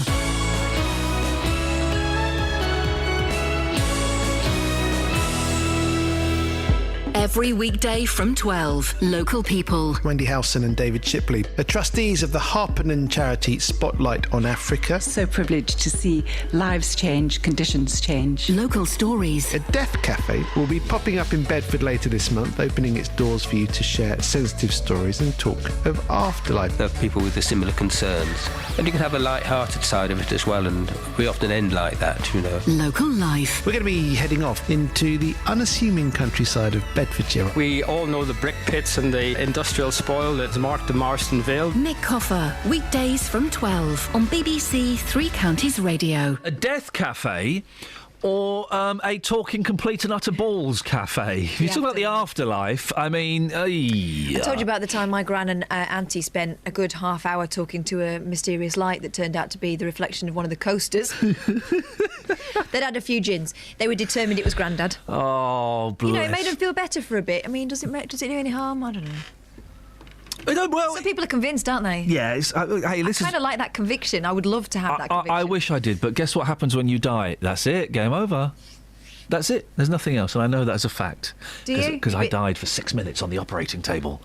Really? What were you having done? They're taking your bread basket out. Yeah. Hey! Now, a recent swoop by Thames Valley Police suggests loads of us are still using our mobile phones while driving. Do we need a police swoop to tell us that? The force says it's disappointed to have stopped 700 people breaking the law in just a week. They're not disappointed. Cha-ching. They're not disappointed. Well, Justin Dealey has been out getting reaction this morning. Well, sir, you're a coach driver, so you're on the roads all the time. How often are you seeing people with mobile phones stuck to their ears? Every day. Easily, every day. I mean, is it really that bad? Is it out of control? Is it the worst you've ever seen it? I'd say it's the same. I haven't seen any different for the last few years, but it's been the same since mobile phones are out. Yeah. Every day you see them. Oh, I've done it in the past. I think everyone has, but I think everyone knows now that it's not worth the risk. So you stopped doing it? I avoid doing it, yeah. You avoid doing it, or have you stopped doing it? Well, I'm not going to put my hand on the heart and say I never do it, but if there's the opportunity to pull over or avoid taking the call, then I do. Why do you do it on those odd occasions? I run a business, and at times it's got things going on, etc., that you've got to deal with, that sort of thing. Is it ever acceptable to break the law and to essentially put somebody else's life at risk? I think it depends on the circumstances. I mean, if someone does it in a stupid situation that is dangerous, then fair enough. But you seem to think that you can do it and still be safe? On occasion, yes. If you're on a quiet road, nothing is happening around you that is threatening, I think, yes, a proficient driver can cope with it. You're a nuisance, and can you stop doing it, please? So you're seeing it, every day? Every day, all the time, taxi drivers, various people texting, driving. You can't do it. You need to concentrate on the roads, please, and stop texting. Even taxi drivers are doing it? Taxi drivers. How often are you seeing people on their mobile phones? Quite often, because it's like a normality. People check their phone, their WhatsApp messages. So I don't think people are restricted. I think they just use it constantly. What a very polite lady the penultimate one was. Could you stop doing it, please? Well, someone else who won't be happy about this is Sarah Jane Martin from the Safety Charity Break. Sarah Jane, it's completely illegal to use a phone while you're driving, isn't it? It absolutely is, yes.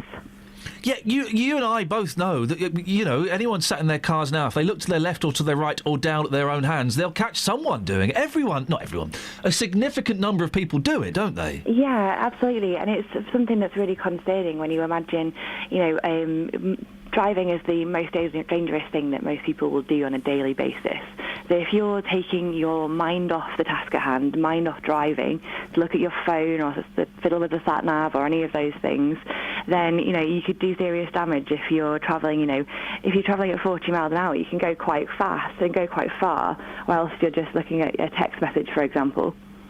It is a big problem, isn't it? And there's a story in the paper today of a young woman accused of knocking down an elderly couple. There are significant injuries and death, aren't there, as a result of this? Absolutely, it's really, really concerning. And in fact, that research has actually shown that if you perform a secondary task at the wheel, like texting, etc., you're 2 to 3 times more likely to cause a crash or be in a crash.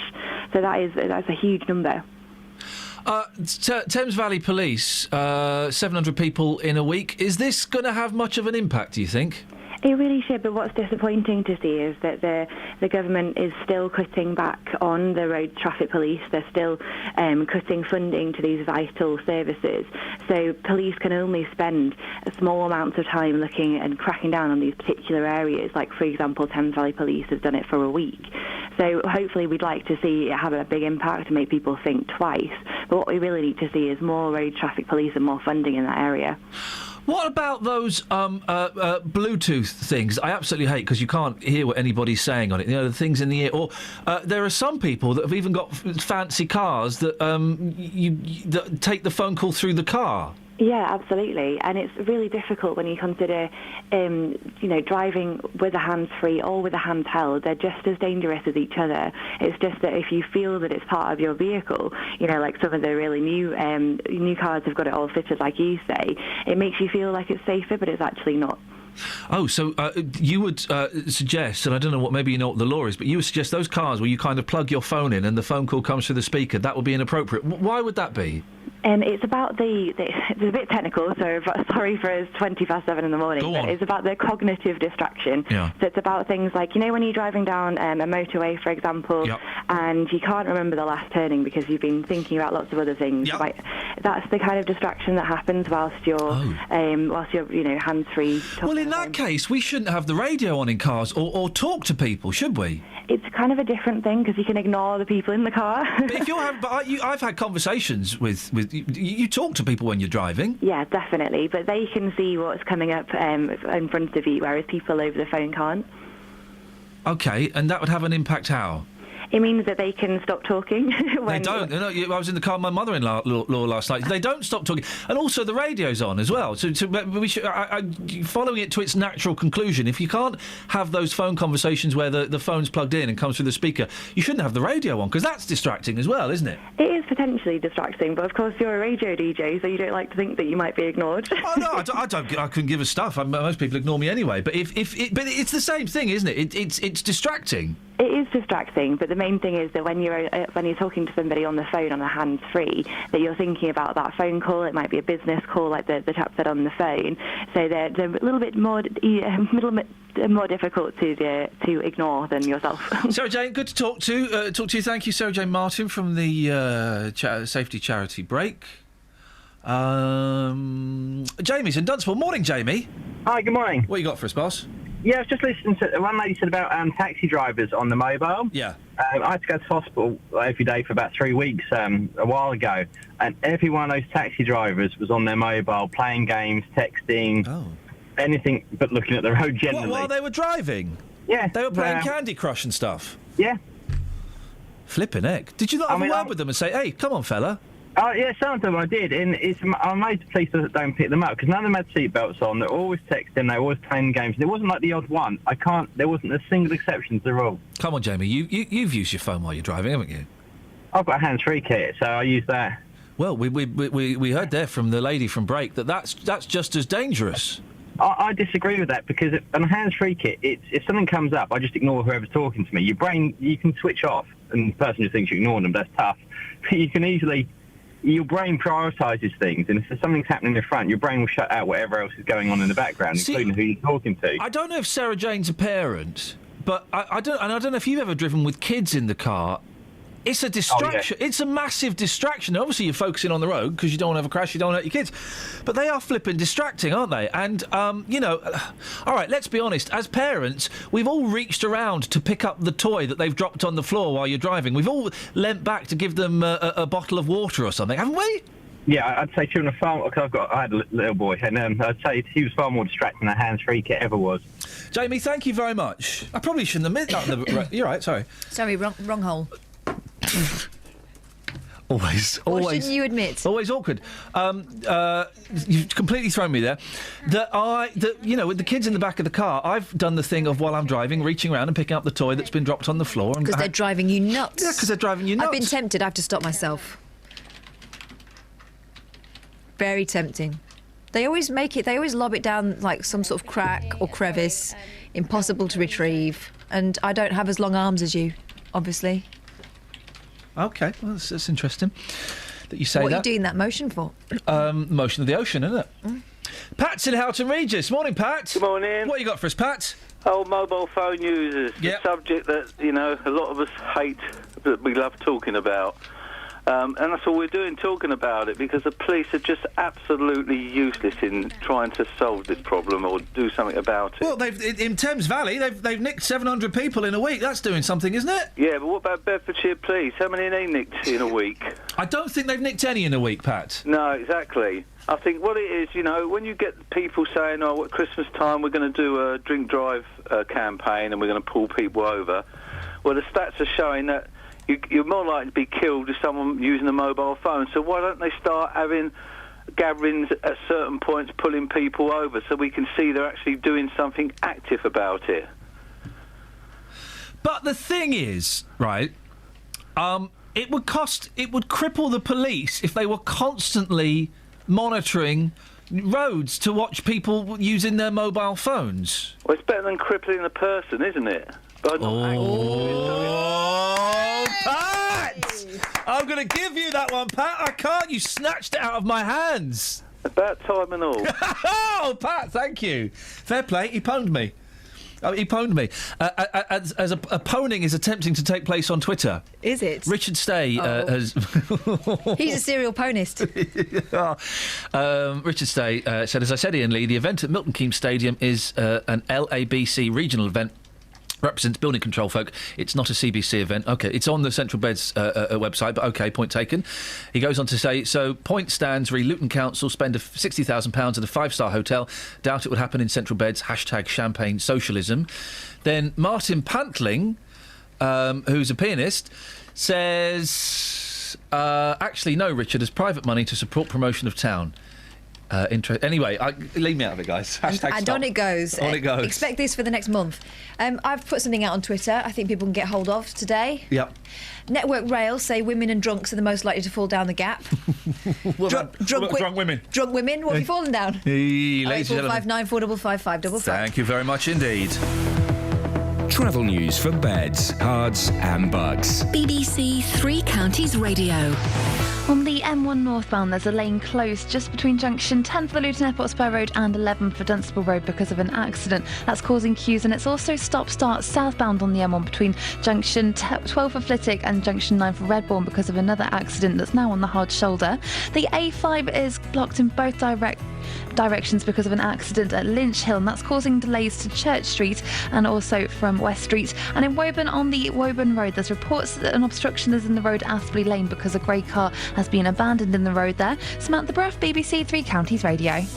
Across beds, hearts and bugs. This is BBC Three Counties Radio.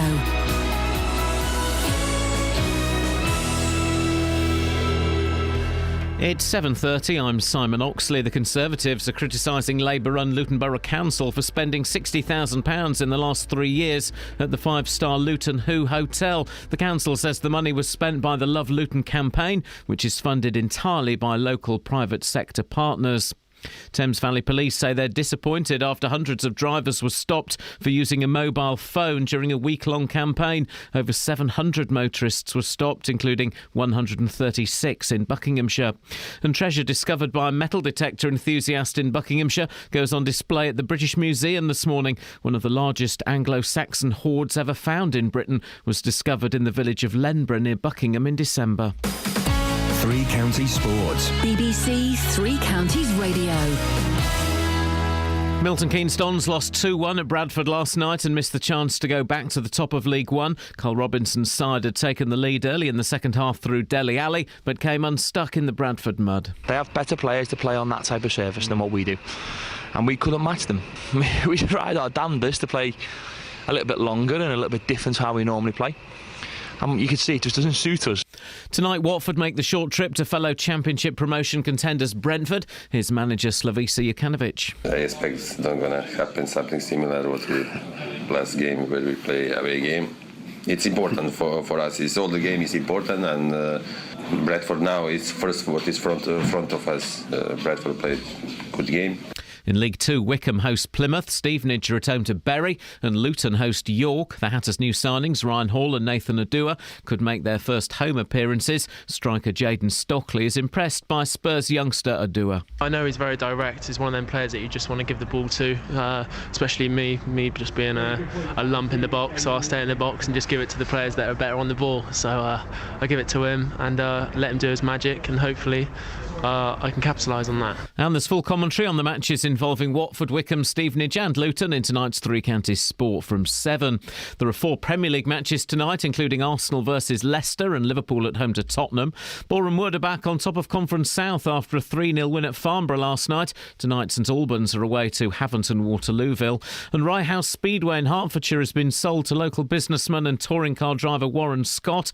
He's taken over the stadium and ownership of the club, although long-serving owner Len Silver will still run the Speedway team. BBC Three Counties News and Sport. The next full bulletin is at 8. I'm being eaten by a boa constrictor. I'm being eaten by a boa constrictor. I'm being eaten by a boa constrictor.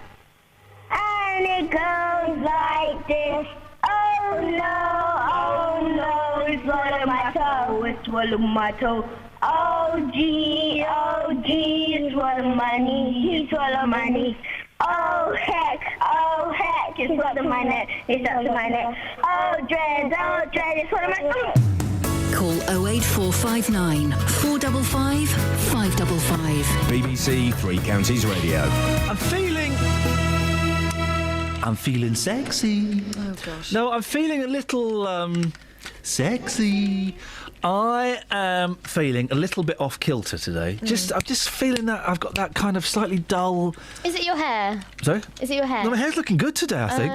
Oh. Is it the shirt? No. I just feel a little bit... Do you know what I mean? I'm a little bit... There's a delay going on. There's a slight delay going on in the old... noggin. The old noggin. Exactly the word I was going to use. But delayed. What are we talking about, Catherine Boyle, today? Drunk women falling down things. Yep. What have you fallen down? Thank you. 08459 455 555. Apparently, Network Rail says that drunk people and women are more likely to not mind the gap. Yep. Or mind it as they that signal gap. It's big sometimes. Really scares me. You could live in that gap. I do. Yeah, what? So there's that. There's also mother's pride. Yeah, What you're proud of. yeah. And also wrong hole. And wrong hole. Ever been down the wrong hole? And grandparents. Where did wrong hole come from? Because I had some coffee, went down the wrong hole. Oh. Nearly needed the Heimlich. It's a good job you were paying attention. I've done the Heimlich. It's so satisfying when a bit of food comes flying out I'd be across the room frightened and that you save someone's life. I'd be frightened of breaking someone's No, ribs. mate, you got to go for it. You have got to go for it. Seconds count. Lives are on the line. This person could die. It's down to you to really squeeze it tight. Don't follow this advice at home. You have to do the Heimlich manoeuvre. I Do you saved- put your arm around the soft part. Or No, you make a fist and you put it in there, right there, the solar plexus, like that. and you really got to. Bit of chicken bone goes flying out. I saved my mother's life. What a fool! I could have got all the inheritance Does money. that means you're winning though, right? 1-0. In the will. I'm winning in the will, although there ain't much money left. She spent it all on chicken bones. And care. John's on the line. Good morning, John. Hello. Hello, John. What have you got for us this morning? Been talking about mobile phones, whether it be hands held or hands free or held in the hand. Hands held, hands free, or held in the hands. Yes. Which would you go for? Ideally, obviously, hands free. Yep. Obviously. Whilst driving, of course. Oh yeah. Well, yeah. No point in being hands free if you're not driving. You may have no hands. But if they're classing it as a distraction. Yep. How do we get on with when you're belting up the motorway, sort of 70 plus ish? Sorry, John. Breaking the law, breaking the law. Breaking the law, breaking the law.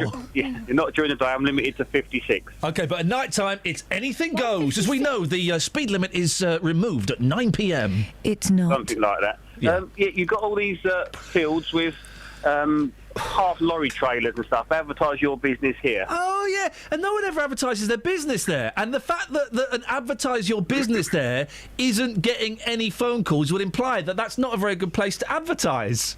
But you still see them and it gets distracted. I rest my case, Your Honour. And also I haven't been up there for a little while. Yeah. Luton Airport. Yeah. On the approach to Luton Airport, they used to have lampposts with advertise your business here and businesses flags hanging off a lamppost. Yeah, flags. Surely they should be banned.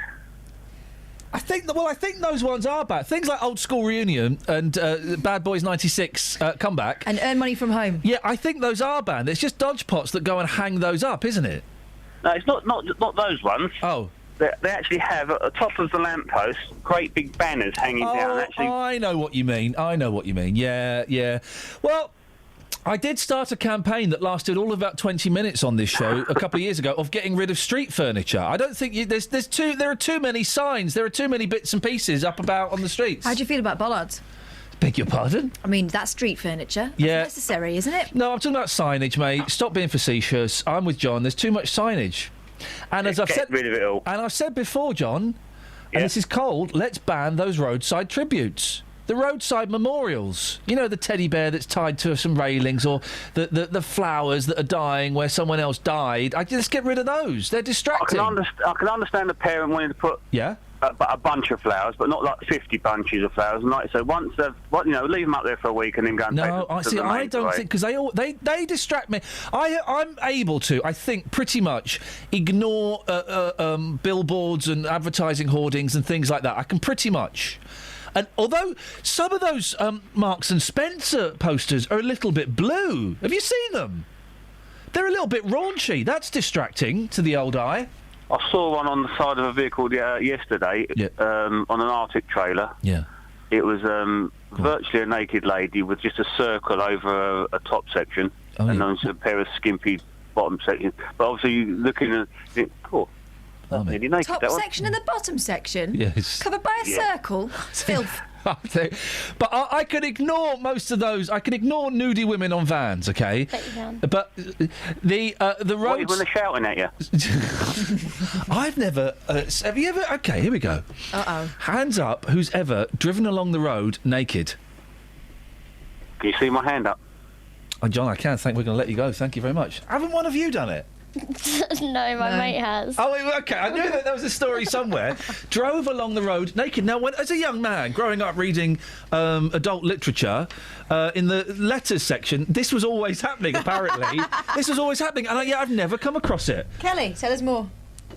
They were a couple, and they thought it would be really funny. So they took off all their clothes, and as they drove past people, they did the running thing, you know, when you pretend that you're running. I think that classifies as a distraction. And the police should be cracking down, and that's probably the operative word, on that kind of behaviour, shouldn't they? 08459 455 555. Have you ever driven... OK, where have you been... This is it. Where have you been naked that you shouldn't have been naked? That's it. That'll do. 08459 455 555.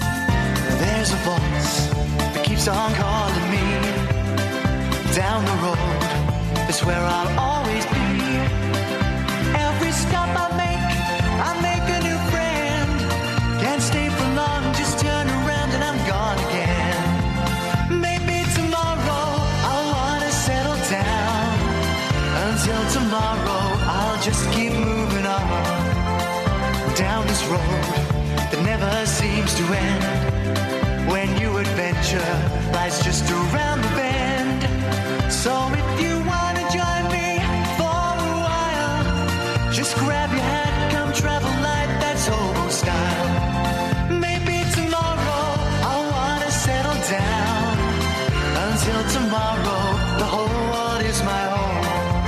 So if you wanna join me for a while, just grab your hat, come travel light, that's hobo style. Maybe tomorrow I'll wanna settle down. Until tomorrow, I'll just keep moving on.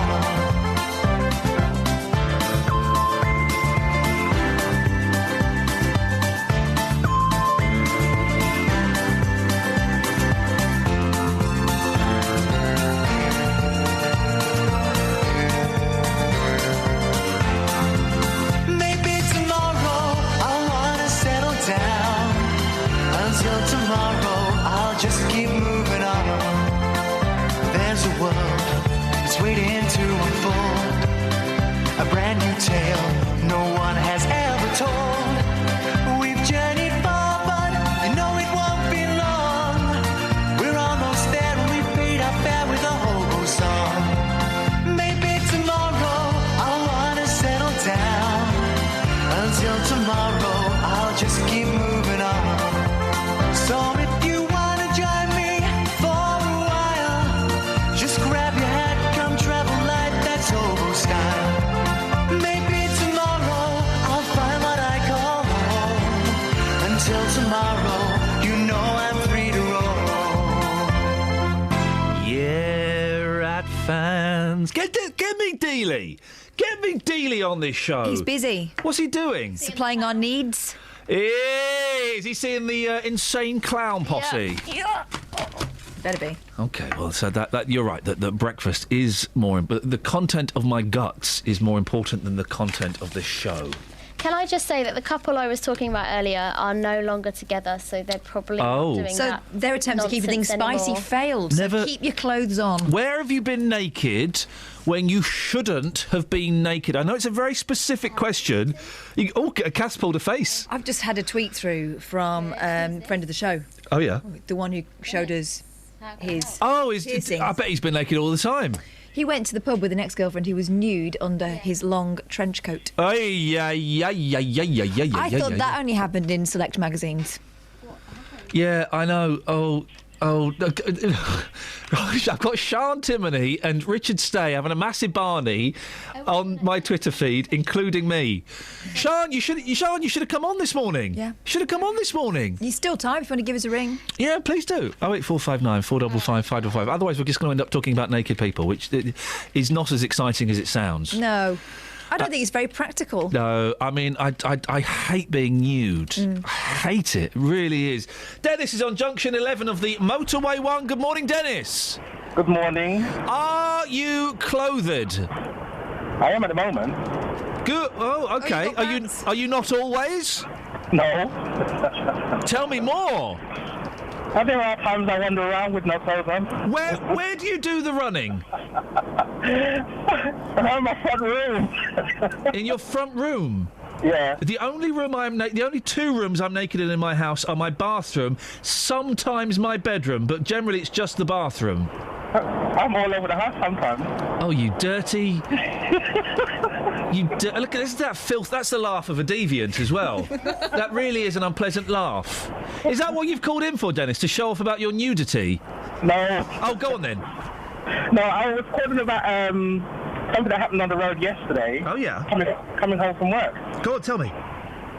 A car was swerving all over the motorway, like from lane 3 to lane 2, and then back into lane 3. Yeah. And when I pulled up alongside him, he was using his mobile phone.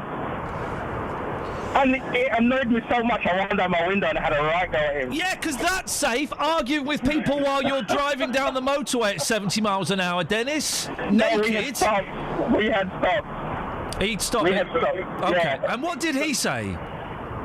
He was like, what have I done? What have I done, sort of thing. And he's got the mobile phone in his hand saying, what have I done? What have I done? And I said to him, get off your mobile device. What? Get off your phone. Get off your phone. Yeah, phone. And I don't know what you're talking about. And then he took off and he started swerving all over the road again. And I said I pulled up next to him again, and when we stopped, and I said to him, look, get off your phone or I'm going to call the police. Well, hang on, then you would have been on your phone. Yeah, but my phone was hands-free. His wasn't. Hey, you should have rammed into him, Dennis. I thought about it, but I would have been standing. Actually, yeah, no, I just remembered, we're on the radio, on the BBC. You shouldn't have rammed into him, Dennis. Outrageous We're suggestion. a strictly no ramming show. Well, it's Pedigree Pete. Hello, my friend, how are you? I'm fine, thank you. Where have you been naked where you shouldn't have been? On the roundabout by Tesco's and the halfway house. I'm tempted to leave it there, but I've got to know more. What on earth was going on? I'm guessing you were drunk. I was. It was my stag do. Oh. And I was unfortunately unveiled, put in a Tesco's trolley, sat in the middle of the roundabout until I was arrested. And did you... Did they allow you to dress before they put you in the slammer, or were you in there in the nud? I was covered in Vaseline, and when you have these paper clippers that make holes in the paper? Yes. I was absolutely covered and smothered in those. Ladies and gentlemen, thank you very much indeed. So, where have you been naked when you shouldn't have been? And also, I was thinking he was going to say he'd been handcuffed. What have you been tied to? 08459 455 555.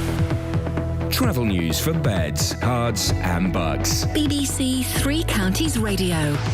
On the M1 northbound, there's been an accident between junction 10 for the Luton Airport Spur Road and 11 for Dunstable Road. That means there's a lane closed. That's causing delays, and it's also very slow on the M1 southbound. It's stop-start from junction 12 for Flitwick to junction 9 for Redbourne because of an accident that's now on the hard shoulder. On the A5, that's partially blocked in both directions at Lynch Hill. It's causing delays west from West Street southbound because of an accident involving 3 cars. And on the A1 Great North Road, looking at the speed sensors, it's very slow from the Kimbolton turn off to the Black Cat roundabout. That's because of the road works. In Woburn Road is still partially blocked at the Aspley Lane because of a car that's there been abandoned in the road. And in Marlow on the A44 northbound, that's looking very busy at the moment around the Marlow Junction and the M40 Junction 4 for the High Wycombe Handy Cross roundabouts. Samantha Bruff, BBC Three Counties Radio. Thank you, Samantha. 7:47, it's Tuesday the 10th of February. I'm Iain Lee. These are your headlines on BBC Three Counties Radio. Luton Borough Council is being criticised for spending £60,000 in the last 3 years at the 5-star Luton Hoo. Thames Valley Police say hundreds of motorists were stopped during a week-long campaign targeting the use of mobile phones while driving. And in sport, Milton Keynes Dons missed the chance to go top of League One after losing 2-1 at Bradford last night. Let's get the weather. Here's Kate. Beds, Herts and Bucks weather. BBC Three Counties Radio. The Met Office has a yellow weather warning in force this morning for fog. Now, we have some fairly dense patches across some areas, and also the temperature just teetering on 0. Now, most places, Buckinghamshire now above 0, but parts of Hertfordshire and Bedfordshire still at 0. So any mist and fog you do get could possibly freeze. So that's causing some problems out on the roads this morning. But most places, as I said, just sneaking up above now, so that's less of a risk. The mist and fog unlikely to clear for the next next couple of hours or so, though, so that's still a problem. Now, once it does lift, mid-morning onwards, it's going to be a predominantly cloudy day. 1 or 2 breaks this afternoon with maybe a little bit of sunshine, but the maximum temperature struggling up to around 7 Celsius. Overnight tonight, again, it's a repeat performance, cloudy, 1 or 2 breaks, and in those breaks we could see the temperature drop down to 0, which could lead to a sparkle or 2 of frost, but also some mist and fog possibly going to form in those as well. So it is a repeat performance. Could get some problems tomorrow morning with some freezing fog perhaps. Most places, however, staying above 0, towns and cities especially. And it's a similar sort of day, rather cloudy, some bright spells in the afternoon, temperatures up at 7 Celsius, and that's your forecast. Every weekday morning. Let me get on with your consumer problems. Should I expect it to last as a £350 TV or a £250 TV? Jonathan Vernon Smith. Have you gone back to the retailer? I went and spoke to the company that you'd paid the money to. The JVS show fights for your rights and tackles your consumer problems. So I emailed again and reminded them of the statutory rights, which I've heard in your programme. If you need our help, email jvsshow@bbc.co.uk. They've backed down and they have put in writing to me that I no longer owe the money. And we could do the same for you. That's fantastic news. Thank you so much, Jonathan. Your team is fantastic because you look after the people. The JVS show, weekdays from 9 on BBC Three Counties Radio. Call 08459 455 555. BBC Three Counties Radio. When have you been naked when you shouldn't have done? And what have you been tied to? Paul's in Northampton. Morning, Paul. Yeah, good morning, Ian. What have you got for us, boss? I'm just curious. They're on about police enforcing the laws of using mobile phones and other things whilst driving. Yeah. Well, I don't know if anyone's an avid TV fan and radio, like myself, but the TV is awash with police programmes of various types. Road Wars, Brit Zero Tolerance, Police Interceptors and so on. Police Interceptors? I'm just a little... I don't know Police Interceptors. I've not heard of that one. Right. Well, there's probably about 20 different programmes on during the week, all about police and what they do. But anyways, the curious thing is regularly you see police officers doing all the things that they will get you prosecuted for. Now, I understand they do a bit of training and so on, but wouldn't it be better than instead of on TV for millions of people to see them driving without seatbelts in all kinds of situations, whether it just be normal driving down the road or chasing people, crossing their hands, using radios and mobile phones. There's even pictures that go around on Facebook regularly of police officers driving transit vans texting on the mobile phone. Well, I've never seen any of these pictures, but also if they're doing a blue light job, then they have had special training. They've had advanced driving lessons, haven't they? Yes, as I said earlier, in all kinds of situations and when driving normally. Which means, they're just driving down the road as any other motorist. I've never seen a copper driving down the road using a mobile phone. I have regularly. You see it on TV, Ian. And I would have thought programmes like that would not put that on. Why? You want censorship? Well, I'm just saying it's portraying a bad thing. They're showing police doing the things that they're telling us not to do in situations when they should not be doing it themselves. Paul, thank you very much indeed. 08459 455 555. Now, last year, spoke to a gentleman from Luton who's so fed up with people parking on the pavement that he's launched a one-man campaign. David Bikini has been taking details of vehicles who get in the way of his mobility scooter, meaning that he has to go in the road or go round or sometimes even take different routes altogether. Well, Dad Pop is the name of the organisation that he's set up. And if anyone is wondering where Dad Pop comes from, well, listen to this clip from last year. Dad Pop. Where did that idea come from? It came from my brain. Now, David is... I'm really proud of this because I feel that in a very, very tiny way, Catherine, we are slightly responsible for some of the success and the attention that Dad Pop is getting. Very slightly. Well, you egged him on, didn't you, last year? Yeah. He was about to give it all up. He was about to give worth it. He's got a Facebook campaign and he's feeling a little bit down in the dumps, and we, and with the help from Justin, kind of boosted his confidence. And, well, it's starting to pay off, isn't it? Morning, David. Good morning, young man. I'm surprised you had the time to speak to us this morning. After last night's television appearance. I didn't see it. I can't get angry on my TV. Okay. Well, Catherine, you watched. It was on BBC One, David. Yeah, I know, but it's Anglia, and I can only get London. Oh, I see. Well, Catherine, sorry, I saw Catherine, you, and what was he on and what was he doing? You were on Inside Out, and you were putting people straight. I saw you talking to David. What's his name? Sorry, Dave Taylor from Luton, the councillor, and you were taking him to task over his what you think is the inability to use the road regulations as well as you do. Well, that's true, because at the moment, if we all revert back to a couple of years ago, London banned all parking on pavements in London from everybody, but it's a law that is it's suitable to be used all over the world. Unfortunately, the rest of the country don't use it. It's only in London where they're doing it, and I'm trying to get the rest of the country to abide by it. So it's still an ongoing problem, is it, David? How often do you come across this problem where you're in your electric chair or your buggy and you can't go down the pavement because there's a car in the way? Yeah, well, let me tell you, over the weekend, I came out of Harry Scott Court to go down Torrington Road to go shopping in Sundon Park, and unfortunately had to go on the road 4 times because 3 cars were completely parked on the pavement. Yeah. So it still happens. And what do you do when you see this? You take a picture and put it on your Facebook page? Well, I've been taking a picture. I haven't put them on the Facebook page at the moment because, unfortunately, my computer's down. So. Oh, you're always having problems with your computer, David. Yeah, well, I'm not very computer-friendly, I'm afraid. No. Listen, what is the Facebook page? So people want to come and have a look. I'm going to see if I can find it. Look, hang on a minute. Dad Pop. Let's have a little look. Dad Pop, here we go. We've got 152 likes. Facebook.com/Dad Pop Luton. That's right. If people want to come and have a little look, and they can... look, someone yesterday posted Dad Pop... This was after they'd seen the TV show. Dad Pop is a great idea. It should be extended to the abuse of disabled vehicles. Yeah. And here we go. Daryl Brooks. This, again, loads of people posting because they saw you on the telly. That was the idea of it. The more publicity I get, the more people are going to get to know about Dad Pop, and the more response I'm going to get, the more helpers I'm going to get. Daryl says, I disagree with the police and the council's stance on the Dad Pop feature on Inside Out. Unless a vehicle was dropped on the pavement, it would have to have been driven on the pavement to be parked there.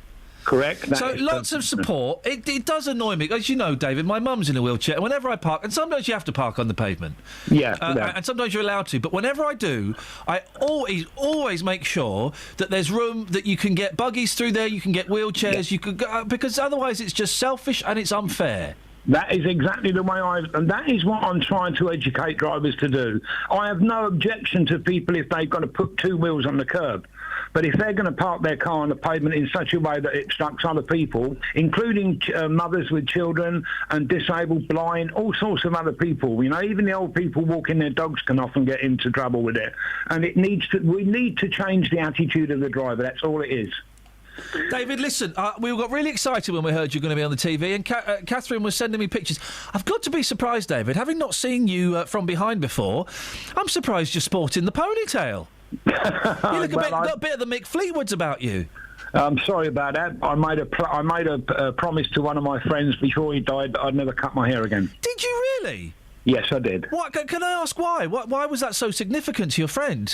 It was a running joke between the two of us. I always had a bald head, and he was on his deathbed, and he said to me, you bald old coot, he said, you'll never grow your hair. And I said, I'll tell you what, I'm going to grow it now, never cut it. Oh! And that's what I did. And how long ago was that, David? 2 years. Oh, well, I'm sorry for the loss of your friend, but I'm sorry that you lost a friend who's obviously got a brilliant sense of humour and enjoyed winding you up. David, that's brilliant. It's always good to talk to you. We'll speak to you again in a few months, I'm sure. Thank you very much indeed. If something comes up, I'll let you know. Thank you very much. The best of luck. Oh! A deathbed promise. Ladies and gentlemen, when have you been naked when you shouldn't have been? What have you been tied to? What have you agreed to on someone's deathbed and regretted? And what have you fallen down? What have you fallen down? And if you were on your deathbed, what would you get someone to do? Oh, I already know my famous last word. Go on. The treasure's in the... Exactly. Let them run round. We got any texts? We've got a tweet through from Paul I think we can deal with straight away. Go on. Do you know why Baldock is so congested this morning? Is awful. Do you know? Call me now. 08459 455 555 is the telephone number. What are you doing? Just seen Justin turn up. Has he been to the clown? We're watching him on CCTV. Let's see if he is empty-handed or whether he may enter the building. He's full-handed. I have faith in the deals. He's got a bag. Ladies and gentlemen, Justin Dealey on Your Dollar is going to visit the Insane Clown to get us some breakfast. You've got to love it. Never got this from Lockwood. Travel news for beds, cards and bugs. BBC Three Counties Radio. On the M1 northbound, there's a lane closed between junction 10 for the Luton Airport Spur Road and 11 for Dunstable Road because of an accident involving a car and a lorry. It's very busy there because of that. Also on the M1 southbound, it's stop-start between junction 12 for Flitwick to junction 9 for Redbourne because of a separate accident. On the A5, it's partially blocked in both directions at Lynch Hill, and that's causing queues they're west-southbound from Church Street. On the A1 Great North Road, it's looking very busy between the Black Cat roundabout and the Kimbolton turnoff. And in High Wycombe on the A404, it's very busy into the centre of High Wycombe. They're looking at the speed sensors. On the M25 anti-clockwise, there are queues between junction 19 for Watford and 16 for the M40, but there are no major delays reported at the moment on the trains. Samantha Bruff, BBC Three Counties Radio.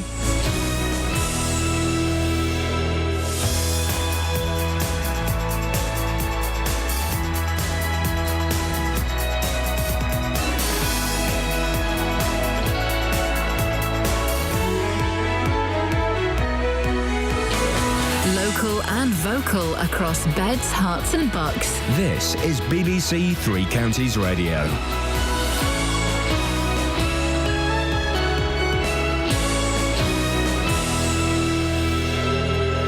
It's 8 o'clock. I'm Simon Oxley. The headlines: Luton Council criticised over Luton Who's spending. Police in Buckinghamshire target drivers on the phone. And Milton Keynes Dons stuck in the mud at Bradford. BBC Three Counties Radio. The Conservatives are criticising Labour-run Luton Borough Council for spending £60,000 in the last 3 years at the five-star luxury Luton Who Hotel on food, drink and room hire. The council says the money was spent by the Love Luton campaign, which is funded entirely by local private sector partners. Richard Stay is a Conservative councillor in neighbouring central Bedfordshire. Regardless of where that 60 grand came from, there is something very odd about a Labour-run council that's putting up council tax and cutting services. It feels it's OK to spend 60 grand at a five-star hotel. Thames Valley Police say they're disappointed after hundreds of drivers were stopped for using a mobile phone during a week-long campaign. Over 700 motorists were stopped, including 136 in Buckinghamshire. Matt Stockdale is from Milton Keynes-based website policewitness.com, which helps the police submit videos of careless or dangerous driving to the police. Hats off to Thames Valley for catching so many in a week. But the public have been just as busy. We sometimes receive hundreds of incidents each week, and over the past 18 months the general public have been responsible for several hundred prosecution outcomes. Police in Bath have removed a lorry from the scene of a crash yesterday afternoon during which it careered down a hill, colliding with cars and pedestrians, leaving 4 people dead, among them a young girl. The accident happened close to a primary school just as parents were collecting their children. The lorry driver is among several people being treated in hospital. Chief Inspector Norman Pascal has briefed reporters this morning. The scene was a picture of sheer devastation. The lorry had tipped on its side, damaging walls, damaging lampposts. The HGV was taken away this morning and it will be taken to a centre, and again it will be re-examined. We'll also speak to the driver of the vehicle, hopefully later on today if this condition allows, so we can establish exactly what the cause of this incident was. A 25-year-old man will appear in court today accused of attacking a disabled pensioner in Gateshead. Alan Barnes's plight led to an online appeal that raised £330,000. Treasure discovered by a metal detector enthusiast in Buckinghamshire goes on display at the British Museum this morning. One of the largest Anglo-Saxon hoards ever found in Britain was discovered in the village of Lenborough near Buckingham in December. In sport, Milton Keynes Dons lost 2-1 at Bradford last night and missed the chance to go back to the top of League One. Carl Robinson Robinson's side had taken the lead through Dele Alli, but came unstuck in the Bradford mud. I thought Delhi tonight was one of his worst games. Every time he tried to run with the ball, it kept hitting him on the knee or the thigh. All of our players who have been effective for us over recent weeks as well are to do what they normally do and travel with the ball and excite people, and we have to accept that. They were better than us today. They were better than us playing on this pitch. Tonight, Watford go to Brentford, Wickham host Plymouth, Luton are at home to York, and Stevenage host Bury. The weather: early mist and freezing fog will clear, but it will stay mainly cloudy. Some bright or sunny spells this afternoon. A maximum temperature 8 degrees Celsius. And you can get the latest news and sport online at bbc.co.uk/3 counties. Brain food has been ingested. Brain is activated. Could eat more. Morning, Iain Lee, BBC Three Counties Radio. So, lots to talk about.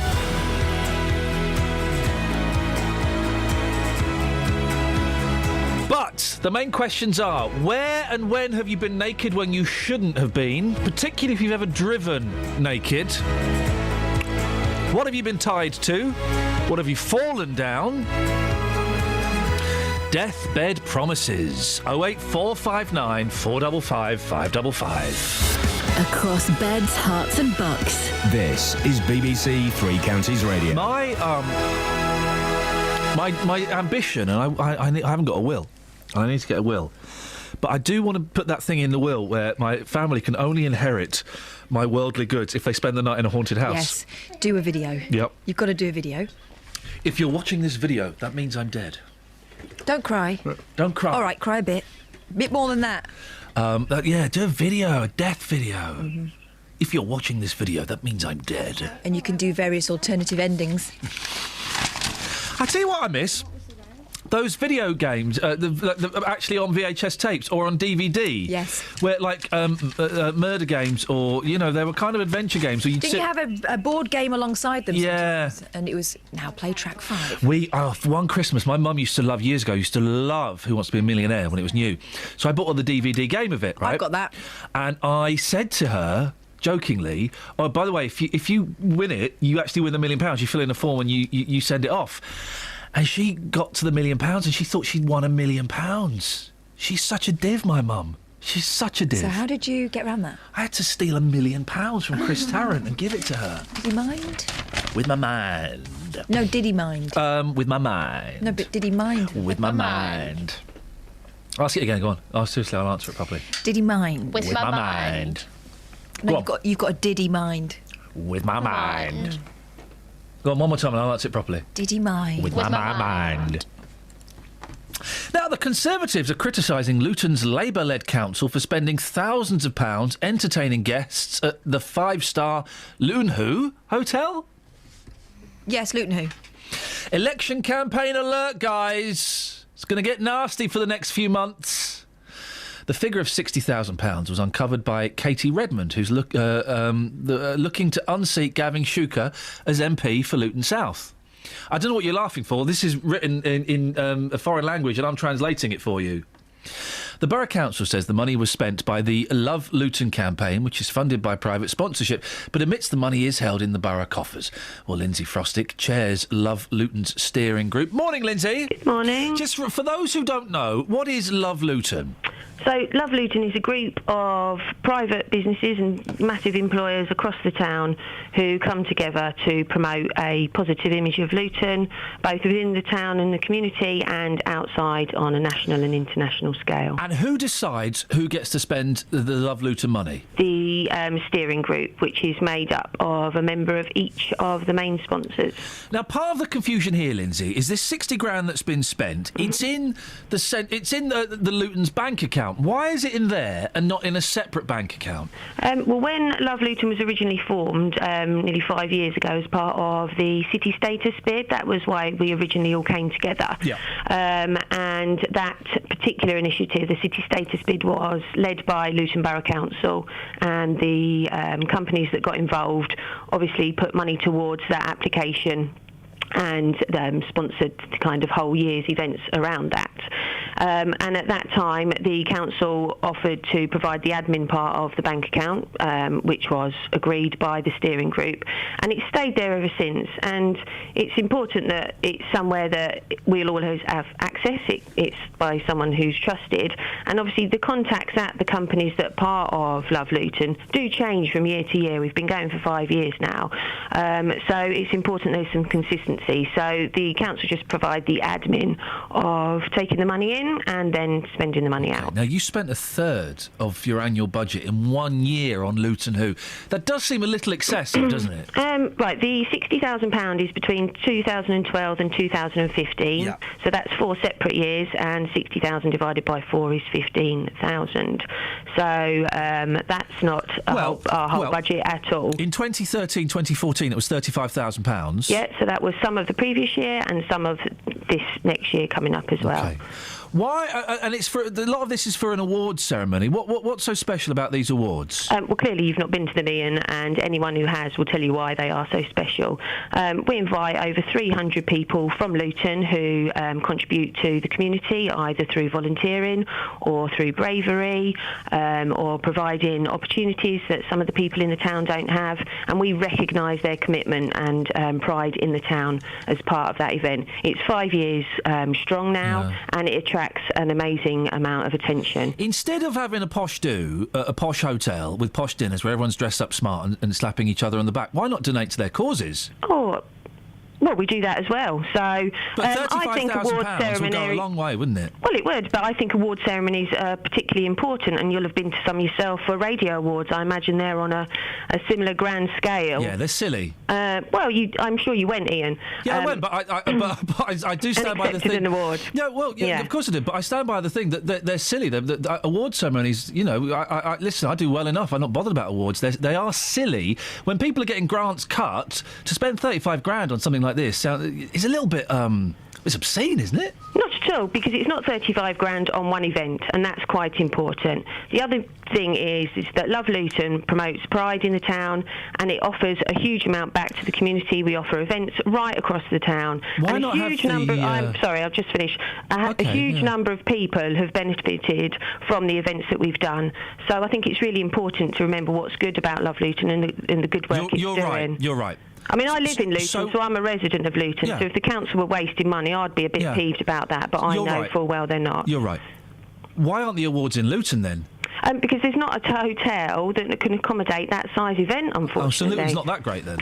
Luton is that great, yeah. But there's nowhere that you can have an award for people... It does sound a little bit odd, Lindsay, having an award for people who've done great things in Luton, but not having it in Luton. A place called Luton Who?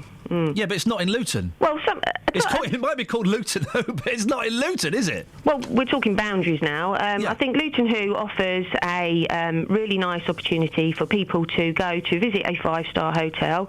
A lot of people might not have the opportunity to do that on a regular basis, so it's a treat and it's a reward for their hard work.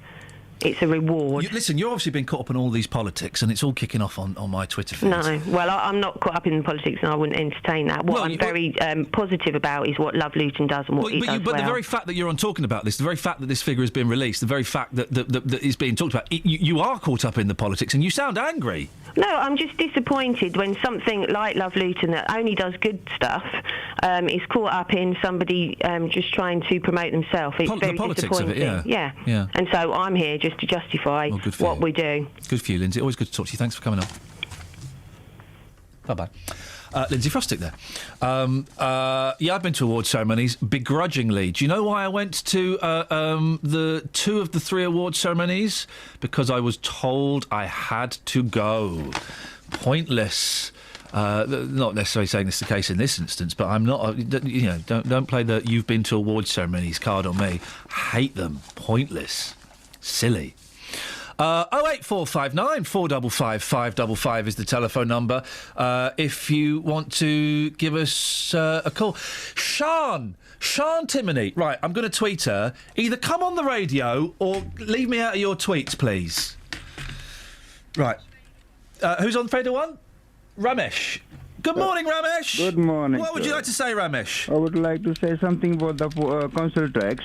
Yes. The government offers the council the money every year to, free the council tax. Yeah. And the Luton Council, they decline every year. Why don't they take whatever you give into them and, the shortfall they can make up the following year? This is the thing that Luton Borough Council have been offered £700,000 of government's money to cap the council tax. Yeah. But they've said no, we'll just raise the council tax. So why don't they? Why they want to raise the council tax? Why don't they take the money from the government? How stupid can they be?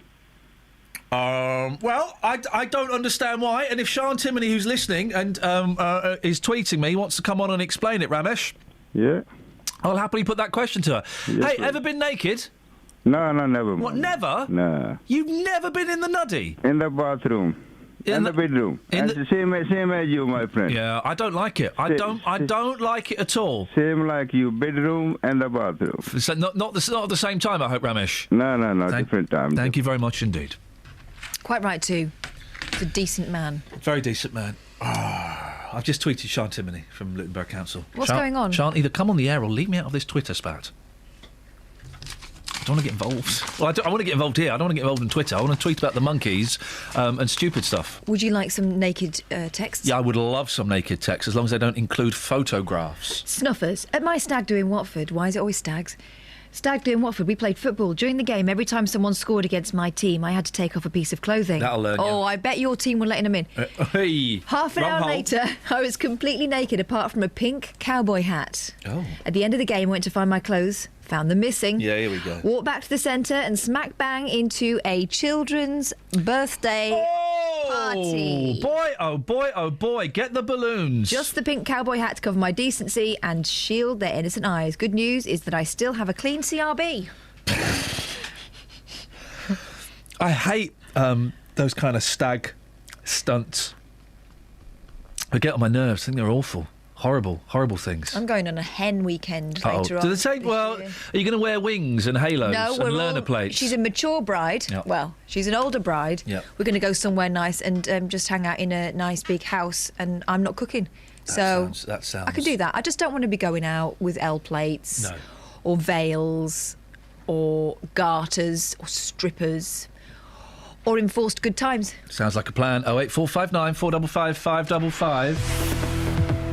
Travel news for beds, cards and bugs. BBC Three Counties Radio.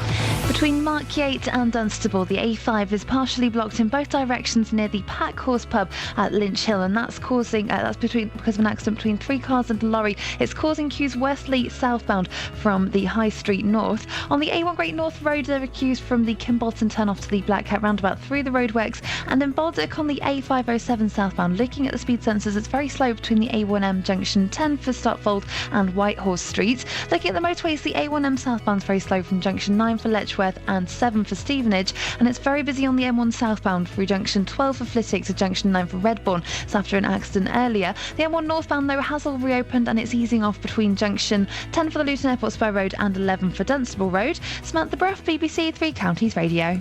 Why, thank you, Samantha. Sian Timoney's trying to pwn me on Twitter. I've asked her to come on the air. Why has this become your row? I've got nothing. Listen, sorry, Iain, some of us have real jobs to do. And then the next tweet is, right, now I'm off to work. So you could have come on the phone, Sian, the phone. Flipping it. I'm going to block you all, you plums. Blimey. 8:16, it's BBC Three Counties Radio. These are your headlines. Luton Borough Council says £60,000 spent in the last 3 years at the five-star Luton Who Hotel was privately funded as part of the Love Luton campaign. Thames Valley Police say hundreds of motorists were stopped during a week-long campaign targeting the use of mobile phones while driving. And Anglo-Saxon treasure discovered by a metal detector enthusiast in Buckinghamshire goes on display at the British Museum this morning. These Three Counties Radio. Jonathan Vernon Smith.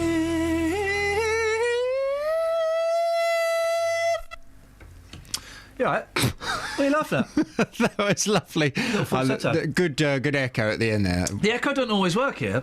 No. And let me say that in posh. The echo doesn't always work here. Sometimes you get the echo. I was going to say, it works if you just open the fader a bit. If you whack it open, it doesn't work for some reason. Oh, it's whacked open now. Yeah, but if you just whack it open from nothing... OK, let's try and whack it open from now. Oh, I did that.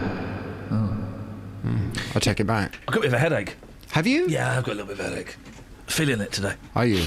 Have you taken anything for it? Not yet, no. All right. I'm going to ride it out. You're closing one of your eyes slightly. Yeah, I know, because I've got a massive headache. Oh, that's why. And I've got the kids today as well. I'm thinking, oh no. Blimey. Can't you farm them out somewhere? Can't farm kids. What? Some countries they probably do.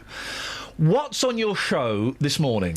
Tasers, one of my favourite subjects. Are you tasering some dogs? Or fat people? No, I'm not tasering dogs or fat people today, but I am asking from 9, do you think every police officer should be armed with a taser? You've seen this in the papers. Yeah, yes. The Police Federation has voted to issue all operational police officers in England and Wales with tasers if they wish to have one. Cool. Currently, 14,000 police officers in England and Wales are authorised to use tasers. That's just over 10%. Her Majesty's Inspectorate of Constabulary estimates that 92% of the 127,000 police officers in the UK are considered frontline officers. So another 102,000 police officers could now be trained to use them. Well, tasers were first issued in 2003, and in the first 5 months of last year, they were drawn over 5,000 times, but only fired 826 times. You look disappointed. Well, no, it's quite interesting because I had no idea that, and I've spoken to a number of taser-trained police officers, 9 times out of 10, the red dot is all that's necessary. The little laser point that's on the... Yeah, so what they would do, if you were, let's say you were some mad axe-wielding maniac running around the streets of Luton, they would point the taser at you and the red dot would go they'd aim it in the middle of your chest. I'm wearing a red shirt. That would confuse things, wouldn't it? They point it in the middle of your chest. Yep. You'd still see it on your shirt. Okay. And they would draw your attention to the fact that they had a taser drawn at you. Yeah. And of course, most people, they see the red dot from films and things like that. Yeah. So the minute people see the red dot, they drop whatever and they hold their hands up and they surrender. So that's all that's necessary, the red dot. You had a very camp holding up of your hand. Oh, no, please. Oh, not me. No, I'm sorry. No, but honestly, that's all that's necessary. That's the effect. And then they'll drop it, which is how powerful that weapon is. Well, considering the current state of alert we're told the UK is in... Yep.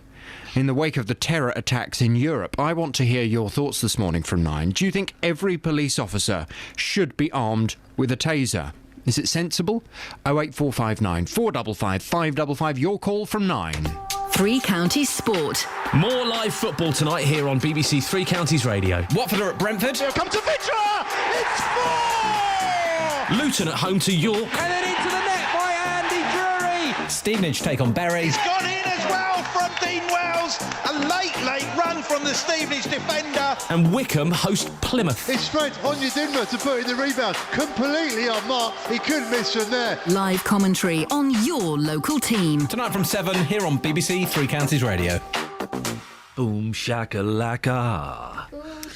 I listened to a bit of the game last night. They were playing on a terrible pitch, apparently. Did you hear Scoins? When? Did anyone hear Scoins on Sport? No. Yep. No, mate. Scoins on Sport. To two of my least favourite things. I know. Dan's on the line. Morning, Dan. It was interviewing. Morning. What you got for us, Dan? About football. Well, not much really. I got down to my pants once in the car. That's about as good as it gets. Why did you get down to your pants in the car? I just had to change clothes. Nothing exciting, I'm afraid. Oh, I've done that. I've done that. I've stripped down to my pants in the car and put a suit on.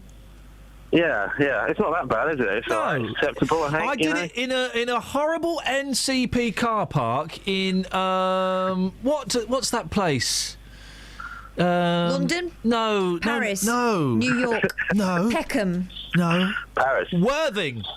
Worthing, lovely Worthing. It was horrible. It was the most dirtiest car park in the world. All these dirty... I'd had a wee in there as well. Stripped down to my pants. Yeah. And put a suit on in a car. Good times. Well, great times, Dan. It's great, isn't it? Yeah, I mean, I feel a bit exposed. It's a multi-storey area, so anyone can come by. But anyway. I was all right with it. And I've never fallen down a gap either, by the way. So okay, ever promised anything on your deathbed? And what, sorry? Ever promised anything on your deathbed? No, I haven't been close to death yet, thankfully. But I'd promise everything to the right person, I guess. I've got some comics and a nice mug. And yeah, what comics you got, Dan? 2000 AD when I was little. I really tried with 2000 AD, and I just couldn't get my head around it. What did you read? I was the classics, Whizzer and Chips, isn't it? I never really got. Oh, of course, yeah. I never got into that sci-fi stuff. when I was a wee nipper and all that. But then I graduated onto the harder stuff, and never looked back. I never graduated onto the harder stuff. And I only recently read Watchmen. Really? Yeah. Now Watchmen is good. I wouldn't watch the film, but the book's good. Yeah. I'm reading The Walking Dead at the moment as well. This is getting a bit geeky, so I have to be careful. But let's abort the geek. But yeah, thank you for that. Yeah. I kind of feel once you start getting into the world of adult comics, you've kind of you get sucked in. Really. I went Twinkle, Beano, Jackie, just 17. Then Dad saw a copy of my More magazine and I got banned. Hello, can you hear me? Twinkle. Hello. Twinkle. Is that a comic? Twinkle was a comic for little girls. Oh, they didn't call it Twinkle, It was did called they? Twinkle. Well, it's like having a comic for boys called Winkle. It was good, innocent fun, and it didn't come with loads. I mean, at the moment, if I want to buy my kids a comic, my daughter reads a Beano, mostly because there's something to read in it, and it doesn't come with a million bits of plastic posing as a free gift. Well, you get it's a free gift every week at the moment. You get a free finger. Yeah, that was the Halloween special. We like that. Thank you for that. Excellent stuff. Now, Thames Valley Police say they're disappointed at the number of people they've caught using a mobile phone while driving. They've stopped 700 chances in a week-long operation. Well, separately, new drug drive legislation comes into force in 3 weeks' time, which means it will be illegal to drive under the influence of certain medicines which are available over the counter. We're joined now by Robert Goodwill, who is Road Safety Minister. Morning, Robert. Morning. Let's talk about the mobile phones first of all. Is it still a problem that people are using their phones while driving? It seems to happen all the time, doesn't it? It is a problem, and you don't need to go very far, particularly in town centres, to see somebody. Often people driving vans, I notice, using phones, and it's completely unacceptable. It's dangerous. It's against the law. And I think we need to change attitudes. For example, many people would not dream of getting in a car with somebody who's drunk, but they seem perfectly happy to be passengers with people driving and using their mobile phones. So I think the clear message is that this is dangerous, it's unacceptable, and maybe a little bit of peer pressure. So if kids are in the car and the parents are using their phone, make it very clear to them that they shouldn't be doing it. Yeah, do you know what? That's I remember before it became law to wear seatbelts, me and my sister were always telling my mum and dad to put their seatbelt on, and to the point where they did it just to shut us up. One of the complaints that we get on this show, Robert, is that everyone sees people using their mobile phones, but they don't seem to see that much being done about it. Well, we have increased the penalty from £60 to £100, and we're looking at the effectiveness of this penalty and whether we need to do more. We've also commissioned research to investigate the prevalence of drivers using mobile phones across the UK, and we'll be publishing that soon as well. So we really need to sort of think, do we need to do more? We also need to change attitudes. If people are listening to this, in their cars, get a hands-free kit, for goodness sake. They're not very expensive. And, of course, as more and more new cars are fitted with Bluetooth or other devices, phones fitted in the cars, that will actually be less of a problem. But, these kits aren't expensive, so get a kit and be legal. Now, driving when taking medicine, probably something that most people don't consider, yet it can be very dangerous, can it? Well, it's always been an offence to drive whilst impaired by drugs, whether they're legal or illegal. And indeed, many medicines actually have, do not drive or operate machinery may cause drowsiness. So that hasn't changed. What we've done is that we've now introduced legislation that the offence will be having drugs in your system, as opposed to being impaired, because impairment is quite difficult to prove in court, particularly with some of these loophole lawyers about. So we've set a sort of zero tolerance on 8 illegal drugs, the common, cannabis, cocaine, ecstasy, those drugs. But we've also set levels above those which would normally be used therapeutically for 8 legally used drugs. And the message today is to reassure people that if you're using these drugs as prescribed and you're not impaired, then please keep using these medicines. And if you have any doubts at all, have a word with your doctor or pharmacist. Without getting too technical, what kind of legal prescription medicines are you talking about? Well, we're talking about morphine used to treat pain. We're talking about opiates. which can metabolise into morphine and would show in a blood result. We're talking about all those drugs ending in PAM, diazepam, clonazepam, temazepam, and the drugs that people use to treat anxiety and inability to sleep. And we're talking about methadone used to treat drug addiction, and we're shortly going to add amphetamines to that list, which can be used to treat ADHD or Parkinson's. So, but what we've done, we've set those levels comfortably above the sort of levels that people would normally use as prescribed. So is this target? So these are not impaired. They should be absolutely fine. So these are legal drugs, and if you're taking them as prescribed, then that's fine. So this is aimed at recreational drug users, is it? People who use these prescription medicines. Use these drugs recreationally and who are a danger to other people on the road. And of course, if you have taken these on prescription, you can show that you've taken them as recommended and you're not impaired, then you do have a medical defence against the level. But we have set those levels, and we've spent a lot of time consulting on this. Indeed, it's been quite frustrating how long it's taken to get agreement across the medical profession. But we now feel that we've got levels set at the right level to ensure that people who are taking these drugs as prescribed by their doctor or pharmacist, they'll be OK. But people who use these drugs at high levels recreationally will be breaking the law. Robert, good to talk to you. Thank you for your time. That's Road Safety Minister Robert Goodwill. 08459 455 555. A long time ago, gosh, maybe 15 years ago, I was having trouble sleeping, and I was prescribed temazepam. Hey, that stuff is nuts. It's nuts. But you wouldn't for a moment think you were OK to drive it, would you? But you could. I used to play Beat the Temazepam, where I would take it properly. I was going to bed and see how long I could stay awake. The longest I could stay awake was 12 minutes. Really? It just knocks you. You're not sleeping. It just kind of switches your head off. And then I found, 'cause you start off taking half a tablet, and then I found that wasn't working, so I was taking one tablet. And then when I started taking 2 tablets, I thought, you know what, I'm probably going to stop taking these tablets now. 08459 455 555. Travel news for beds, cards and bugs. BBC Three Counties Radio. Between Markyate and Dunstable, the A5 is partially blocked in both directions at Lynch Hill because of an accident involving 3 cars and a lorry. It's causing delays southbound. That's worst affected from Church Street. In Bedmond on the High Street, it's very slow southbound near Bell Lane through the roadworks. And the A1 Great North Road has queues between the Black Cat roundabout and the Kimbolton turn-off through the roadworks.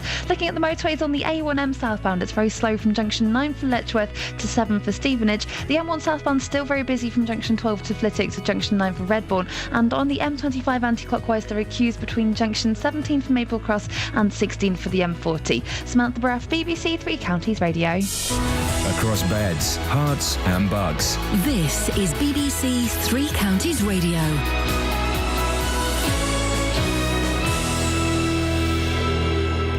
It's 8:30. I'm Simon Oxley. The Conservatives are criticising Labour-run Luton Borough Council for spending £60,000 in the last 3 years at the 5-star Luton Hoo Hotel. The council says the money was spent by the Love Luton campaign, which is funded entirely by local private sector partners.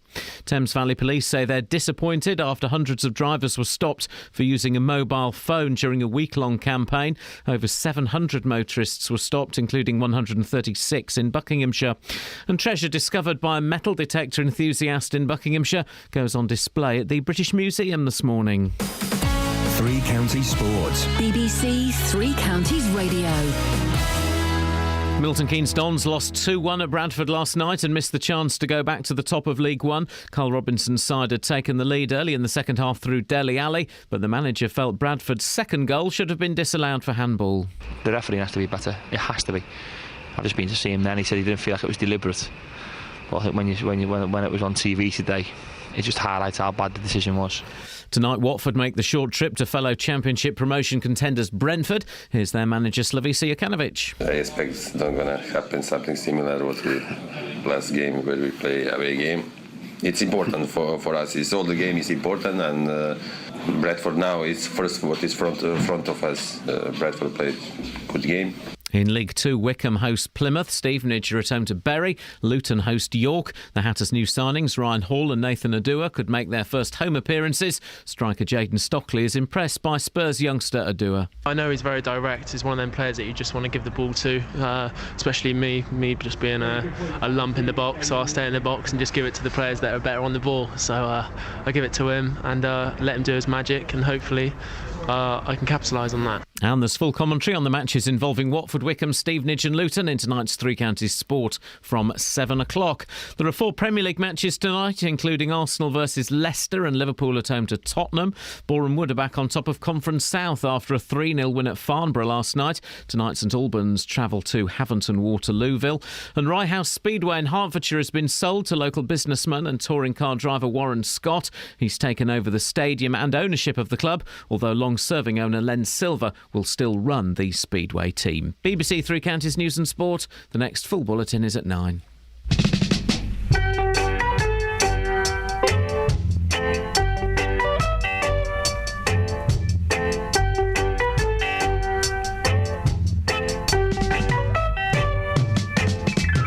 Hey, fatty boom boom, the sweet sugar dumpling. Hey, fatty boom boom, let me tell you something. No, not because you're so big and fat. Don't believe I'm afraid of that. Self-praise is no recommendation. I'm looking for creation.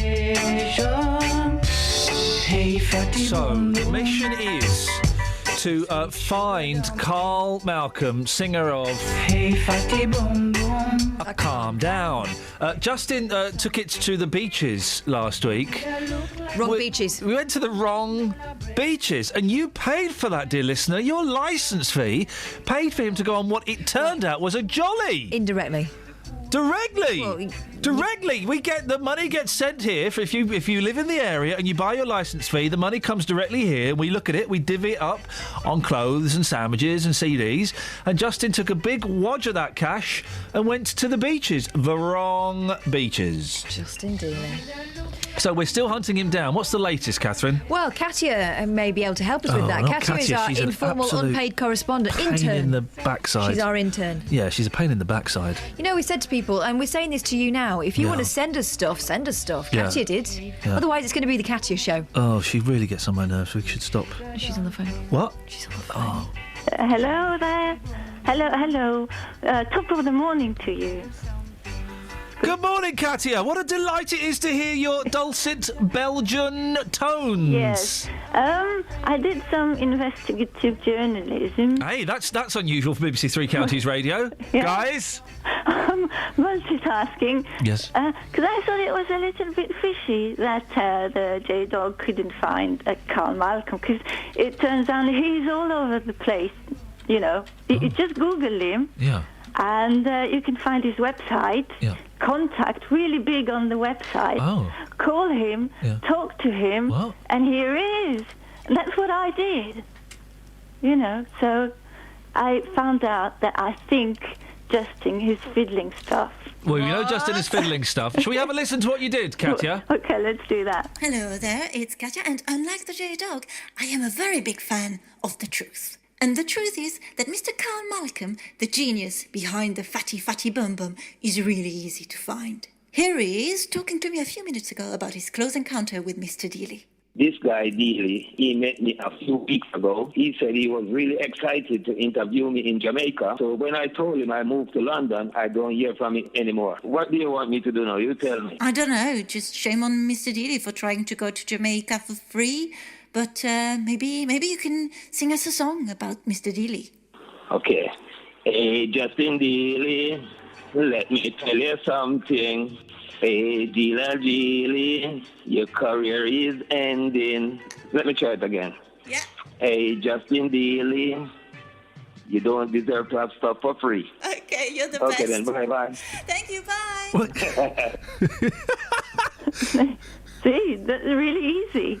Justin? Wow, I'm amazed. You've got somebody who sounds just like Carl Malcolm. No, I can assure you it is him, really. How now, Katya? Yeah. Now, listen, we're the BBC. We're not allowed to lie anymore. So, who was that? Someone called Carl and Malcolm as well.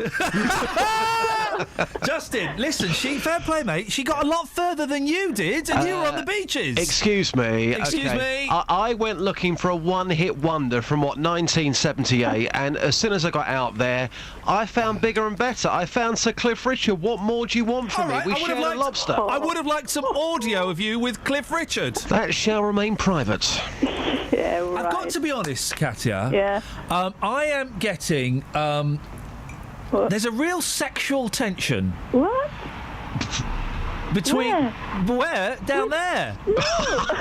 There on the stair, a little mouse with clogs on. Well, I declare, going clip, clippity, clop on the stair. Right there.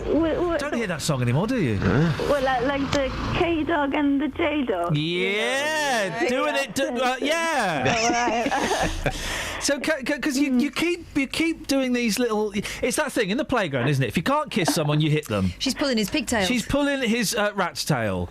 Okay, I might have a few pictures of Justin in my bedroom pinned to the wall. Maybe just one or two. With a target on the forehead, or...? Yeah, I can't say. All right, listen, when are you going to come here, Katya, and go out on a road trip with Justin? Yeah, don't poke the bear. Come on, come down. Don't call her a bear. Before summertime, I'll do that. And, before spring... No, in the spring. Which season are we going for? Can you make it summer, because you'll be wearing less then? Will that be okay? Oh, Justin! For goodness sakes, you want to be on the list 20 years from now. I know what you're doing. Katya, excellent stuff as always. You keep sending those things in. We love them. No problems. Bye. Ta-ta. She's good, Justin. Very, very good. You're a lot of potential there. If I had the power... next time you go on holiday, we'd forget Lockwood and we get Katya in. Well, you have the power. You go around calling yourself the boss. We have to call you the boss, so come on, use the power. All right, next time you're off, Dealey. Lockwood is not coming in, and Katya is doing it. Well, I don't know what he's done to the streets, but you know me, when I go out and I report for you, it's all about honesty. And since I've come back off my holiday, people are kind of refusing to be honest out there. It's rather strange. I think he soiled the streets a little bit. He soiled the streets. What have you been out to do this morning? Well, you asked me at 10 to 7 to go out on the big topic of the day, things that you've fallen down. Oh, right, yeah. Have you got the audio ready for this one? It's ready to go, boss. So, I went out this morning, and again, some people not being honest here. I spoke to a window cleaner who had fallen down a ladder. As soon as we started talking, he actually picked up his bucket and then ran off. I've never seen anything like it. And this guy at the end coming up here as well, listen to him. He doesn't want to be honest. Here's what happened when I went onto those dark streets.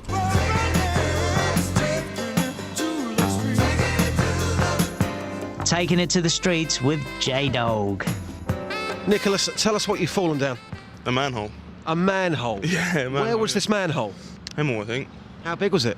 Not big, it wasn't deep, but it was enough to sort of lose your footing and then scrape your knee and shin. So all you got was a scrape? Yeah, it wasn't too bad. I was lucky. It was fortunate, yeah. So what are you moaning about then? What am I moaning about? I'm not moaning about anything. You've asked me. Ian, how are you today? Not too bad. Lovely. Ian, what have you fallen down? Stairs. Tell us what happened. Come on, be honest. Open up. Well, I was in a pub, had a few drinks with the mates, came home, walked up the stairs, realised that I forgot something at the shop, went to go back down and just tumbled down the stairs. Okay. So self-inflicted? Yeah, absolutely, yeah. What were the injuries like? Twisted ankle, a bruised back, just a bruised ego, really. And have you done it again since? Oh, no, never. I fell down the stairs in a department store once, and when I got to the bottom, I think it was my pride that was hurt more than me physically. Michelle, what's the worst thing that you've fallen down? A hole. Where was the hole? On the pavement. How angry did it make you feel? Terribly angry. Sir, what's the worst thing that you've fallen down? Escalator. What happened, boss? Oh, just didn't see the edge coming. Tripped. Sounds terrifying. That's why they're supposed to be marked with yellow lines now. What have you fallen down, mate? Stairs, escalators, manholes? Ladders? No. I'm always careful. It's getting a bit awkward this. So you've never fallen down a hole? Come on, man to man. Come on, be honest. Get it off your chest. Well, maybe when I was a child, but haven't. No. Come on, release the tension. Oh, I got a basket catch. Okay, thanks. Blimey. It's getting tense out there, and again, my message is I'm back off my holiday. I am refreshed. If you see me on the streets in your town, in your location, be proud and just be honest. Here's the worst thing that you can do as a human being. Go on. Going up or down the stairs, you think there's an extra step. Oh, yes. Isn't that awful? We've all been there. We have all been there. I would say it's worse going down the stairs thinking there's an extra step than going up the stairs and thinking there's an extra step. Yeah, because you don't decrease your speed. Yeah, that really is. I mean, of all the... And another thing that I hate about human beings... You know the travellators at airports? Yes. You know them, Just? The what, sorry? The travellators at airports. A travelator? Am I being thick here? What's a travelator? Not a Gladiators fan. You know the travellators? Do you ever watch Gladiators? Well, years ago. Yeah, so you know the travelator? No. I don't... The really hard bit at the end that's like being on the checkout at Tesco's. No, the sorry, guys. travelator... No, I don't know what you're talking about here. Have you ever been... Right, OK, let's go. Have you ever been abroad? Yes. OK, how did you get there? By a plane. OK, so you went to an airport, yeah? Yes. OK, so you know the travellators at the airports? What's the travelator? What is a travelator? Let me try. Go on, you have a go. You know when you've got your luggage? Yeah. And you're walking through the airport? Yeah. And you use the travelator? What? Right, you know the airport? Yes, I've been to an airport last week. You know the stairs? Yeah. You know the escalators? An escalator, yes. Then you know the travelator. So, are you telling me a travelator is an escalator? No. Well... No. Guys, what are you talking about here? Do you know? Kelly, you have a go. Tell him. It's the bit of the floor that's moving. So an escalator? No! Yeah, well, kind of like an escalator, but flat. It one. doesn't go up, it just goes straight those along. things. Yes, I do know what you mean now. Speaking the language of the dog. What's it called, Justin? It's called a travelator. What annoys me more than anything is people that stand on the travelator. Lazy. Yes, get on. Walk on the travelator. Yeah. Because it's not there just to move you there so you can rest. It's not called a standalator. It's called a travelator. the travelator. Travel it's to on. speed things up. I've got an idea for you. Yes, boss. Let's not take it to the beach. Let's not take it to the streets. Let's take it to the travelator. Can you do that for us? And let's tell people to speed up and stop being arrogant. I got one more message for you. Go on. Oh, hang on a second. Let me do it again. Hang on a minute. Hang on. Who's that shouting in the background? I don't know. Madam, the dog's back on the streets. Can you keep the... There you go. Play this to her. Hey, Justin Dealey, let me tell you something. Hey, Dealer Dealey, your career is ending. Well, we really should actually put some real effort into getting Carl Malcolm on the show. I've sent him a message on Facebook about 3 weeks ago. That's that sorted then. Well, he's not responded. Turns out celebrities don't respond on Facebook except for me. Dean Torrance from Jan and Dean not replied. Did you phone? What about Jan? Mate, it's going to be a little bit tricky as I haven't got a hotline to heaven. Oh, really? Yes, mate. I've got a hotline to... I've not got God's dialing code. Sorry. Well, do you know what I mean? Don't apologise to me. Apologise to Jan's family. Sorry, Jan's family. Flip it. I didn't know. Why didn't no one tell me? No one called me. It was quite a while ago. When? No, so I don't want to talk about it. Travel news for beds, cards and bugs. BBC Three Counties Radio. On the M1 southbound, there's been an accident between junction 12 for Flitwick and 11 for Dunstable involving 4 cars. That means the lane's closed and it's causing some queues on the M1 southbound, but it's also causing delays on the M1 northbound with people slowing down on the opposite carriageway to look over. On the A5 in both directions between Markyate and Dunstable, there are delays because it's partially blocked because of an accident at Lynch Hill. Those delays are west southbound with queues from West Street. In Bedmond on the High Street, it's looking very slow through the temporary traffic lights near Bell Lane, and in Cheshunt on the A10 southbound there are queues from the New River Trading Estate to the M25. Looking at the A40 Abbey Way flyover on the speed sensors, that's looking very slow past the University College and to the bottom of Marlow Hill, and on the trains Thameslink services are reporting possible 20-minute delays because of a faulty train. Samantha Breath, BBC Three Counties Radio.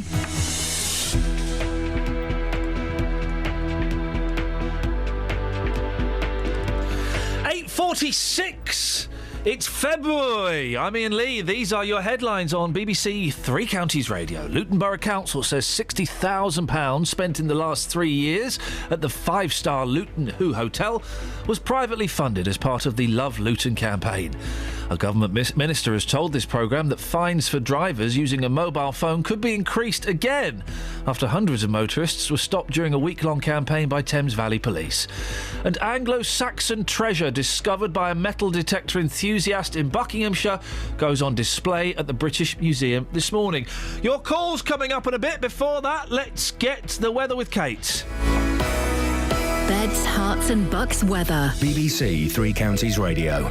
Good morning. It's a rather misty and murky start to the day. There's some fog patches out there. Most places now above zero, though, in the temperature stakes, except for perhaps parts of Bedfordshire and parts of East Hertfordshire, where we're still at zero. So any fog there could actually freeze, causing all sorts of driving problems. But most other places have risen above now. The fog eventually will clear, probably from mid-morning onwards. The Met Office, until that point, have a yellow weather warning in place for the said fog. Now, under the cloud today, it is going to be predominantly cloudy, less sun than yesterday, still 1 or 2 bursts later, but the temperature unlikely to reach much more than 7 Celsius as we head through the afternoon. Overnight tonight, it's a repeat performance. More cloud, perhaps a bit thicker actually, so we could get a spot or 2 of light rain over higher ground, but most places staying dry. 1 or 2 cloud breaks could lead to mist and fog forming again, and in the countryside, if we get the cloud breaks, the temperature could drop down to 0. So a repeat performance for tomorrow morning. In fact, all day it's fairly similar, rather cloudy, some bright spells tomorrow afternoon, and the maximum temperature of 7 Celsius. And that's your forecast. The FA Cup on the BBC. Oh my goodness! Nah. 08459 455 555 is the telephone number. Well, that Mother's Pride feature really took off this morning, didn't it? Yeah, they couldn't stop boasting. We had to say shh. We had to just... We had so many people phoning up wanting to boast that we decided it was a little bit arrogant, and we've chosen just one mother to come on and boast, and that mother is... Andy in Hampstead. No, Lisa in Bedford. Good morning, Lisa. Good morning, Ian. What would you like to boast about? Why are you such a proud mum? I'm a very proud mum. I'm the mum of Tom Corney, the one-boy band. He came on your show when he was 14. yes, we like Tom. Yeah, he's good. Yes, yeah, he's he's come a long way since he was on your show. He's won Cambridge Has Talent. Oh, yeah. And the Cambridge Busking and Street Performers Adult Section, which gives him a slot at Festival in the Isle of Wight this year. Oh, he's going to play Festival? He is, yeah. How old is he? He's now he's 16. Flipping heck. Well, you know, blimey. Are you going with him? We will be going with him. Oh, good. Yeah. Excellent. Yeah, can't allow him to go on his own at that age. No, good work, Mum. Well done. Hey, that's brilliant. Yeah, he's also got his own gig at the Stables on the 4th of April, which is Easter Saturday this year. Blimey. The Stables is I'm more impressed by the Stables than Festival. I was looking at the Stables catalogue yesterday. He's in there. Hey, that's brilliant. Yes, he's in there. So we're very proud of him. He played at Silverstone last year as well for the F1. Yeah. And he played at the Troxy in London as well. Has he got a website, Lisa, in case people want to go have a little look? He has. It's tomcorney.com. How are you spelling Corny? It's Korni. OK, excellent. Oh, well, you must be over the moon. I am, and all this, and he's also taking his A-levels as well. Forget the A-levels. Forget those. Hey, listen, he could be the next Ed Sheeran. That's right. Well, he keeps saying, can't I forget the A-levels? Yeah. But, at the moment, no. He has to keep going. Oh, well, OK, you forget the A-levels, son, honestly. Go and write some songs. Have a #1 hit in America, you're sorted for life. He's put some of his own songs on his website because Brilliant. he's entered the competition for Glastonbury as well. One of his is on there. Well, I wish him the very best of luck and enjoy watching your son grow and become, potentially a bit of a star. Yeah, we hope so. Thank you, Lisa. Well, keep in touch and let us know how he goes. That's good, isn't it? What if... Now, listen, her son's actually very talented. He came in. But what if your son or your daughter is rubbish? I mean, like really, really rubbish. Yeah. At what point do you continue? Do you see that they're rubbish as a parent, or do you just blindly go along and or do you just say, look, I'll be honest, son, this is awful. I mean, this is absolutely awful. I bet Bob Dylan's mum still sits him down and goes, Bob, this new Sinatra album. What are you thinking, you idiot? What a load of rubbish. What would you do? Sorry? What would you do? When? if your sons were rubbish at something. I tell them. Yeah. Yeah, you've got to tell them. So don't waste your time on this. You're no good at this. Go and do something else. Go and do something else. Andy's in Hampstead. Good morning, Andy. Good morning. You wouldn't stick your child on X Factor, perhaps, and be sort of like the joke sort of person who they... No, because those parents are always convinced that their child is the next big thing, and the child, as a result, can't understand why no one's taking it seriously. Andy's on something. He's onto something, though. It could be the long con gag. You've got a son that is rubbish, but you encourage them for years, telling them how good they are, just knowing that you're going to get them laughed at on X Factor. Chico. That's not a bad idea, Andy. What have you got for us? You're a fan of the Travelator, are you? Well, not exactly. I mean, if an escalator goes up and down, is the one that goes flat, it's called a flatulator. Oh, Andy! You're actually in Hampstead, in London. Yeah, is there something wrong with what I've just said? It's dead posh in Hampstead. You can't live in Hampstead. I do. I live near Jack Straw's. Do you? Well, Where's Jack Straw? Oh, do you live near there? Yep. I used to. What? In that block of apartments? No, not apartments. I mean, part of it is an old folks' home. I live in one of the what was the original houses at the beginning. So you know what goes on in those woods, don't you? I dread to think. Yeah, I dread to think. Andy, what can I ask? Because I know that stretch of road very, very well. I had a very nasty crash on Spaniards Row once. Why are you listening to this when you've got the excellent Paul Ross and that woman on BBC London 94.9? I've been loyal to you for a very long time. Andy, thank you very much indeed. That's what we like. You show them a bit of flesh and they keep following, hoping they're going to get a glimpse of something a little bit naughtier. So when are you going to... That, my friends, is never going to happen. Oh.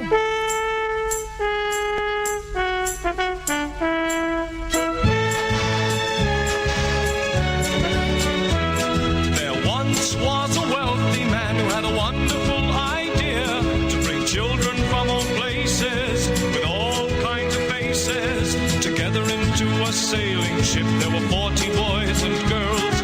They would sail their ship around the globe, so they called it the United World. The ship was just 3 weeks from shore when a hurricane bore it down. The waves were big as mountains. They found they would surely drown. They jumped into the lifeboats, rowed away from the wreck. They didn't count them, they hadn't time. 5 children were left behind.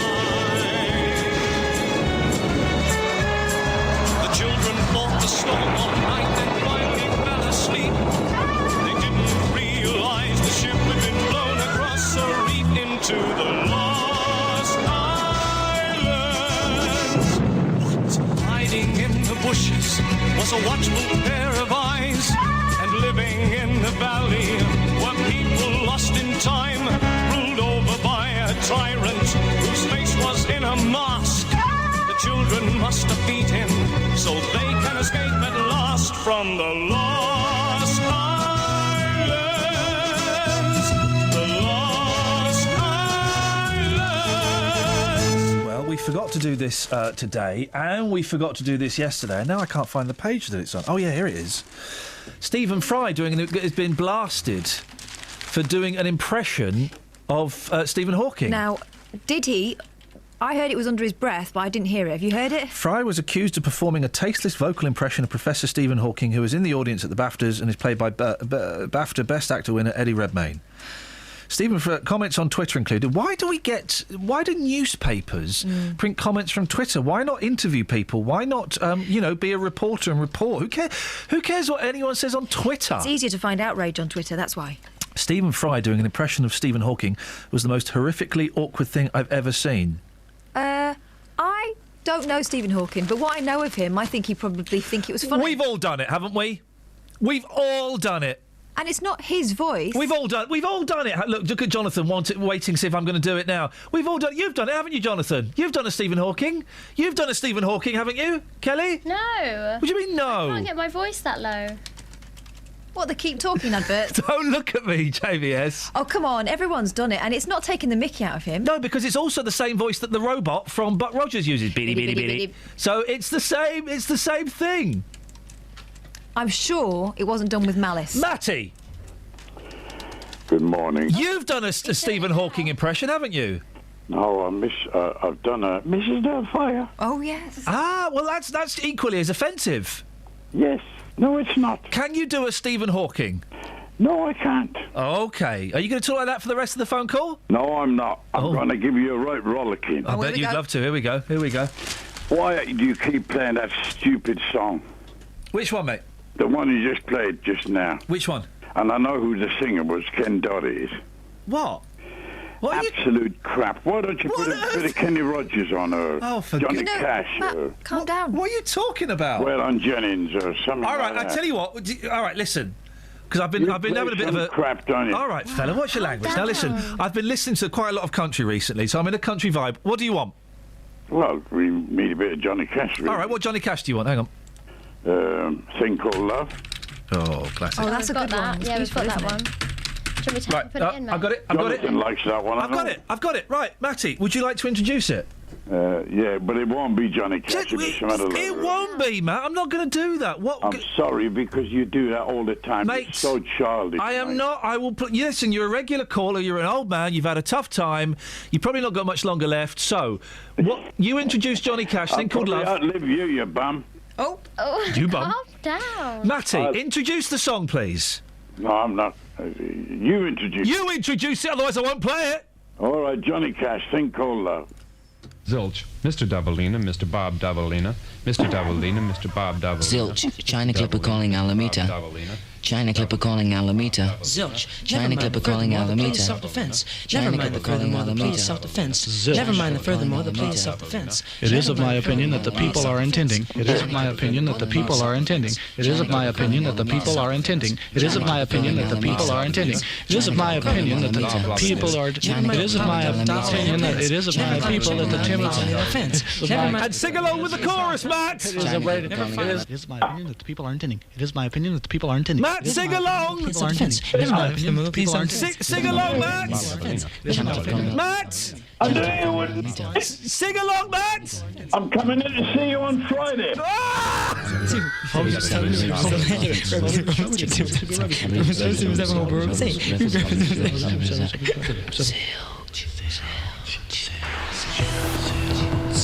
Travel news for beds, cards and bugs. BBC Three Counties Radio. On the M1 southbound, there's been an accident between junction 12 for Flitwick and 11 for Dunstable, so that's involving 4 cars, and that's causing some queues in both directions. On the A5, that's partially blocked in both directions because of an accident at Lynch Hill, and the High Street in Bedmond is very slow near Bell Lane because of the roadworks. On the A1 Great North Road, there are queues between the Kimbolton turnoff and the Black Cat roundabout, and looking at the M25 anti-clockwise, it's very busy from junction 17 for Maple Cross to 16 for the M40. On the trains, Thameslink services are reporting 20-minute delays between Brighton and Bedford because of a faulty train. And looking at the departure boards, the 10:24 service from Bedford to London and Brighton is cancelled. Samantha Bruff, BBC Three Counties Radio. Thank you, Samantha. Thank you, Matty Bon Bon. Calm down. Kelly, Justin, Catherine, excellent stuff. Back tomorrow at 6. Until then, from us, ta-ta. Local and vocal across Beds, Herts and Bucks. This is BBC Three Counties Radio. Thank you, Ian. Good morning. Welcome to the JVS show. I'm Jonathan Vernon Smith. It's Tuesday. It's 9 o'clock. And on today's big phone-in, do you think every police officer should be armed with a taser? The Police Federation has voted to issue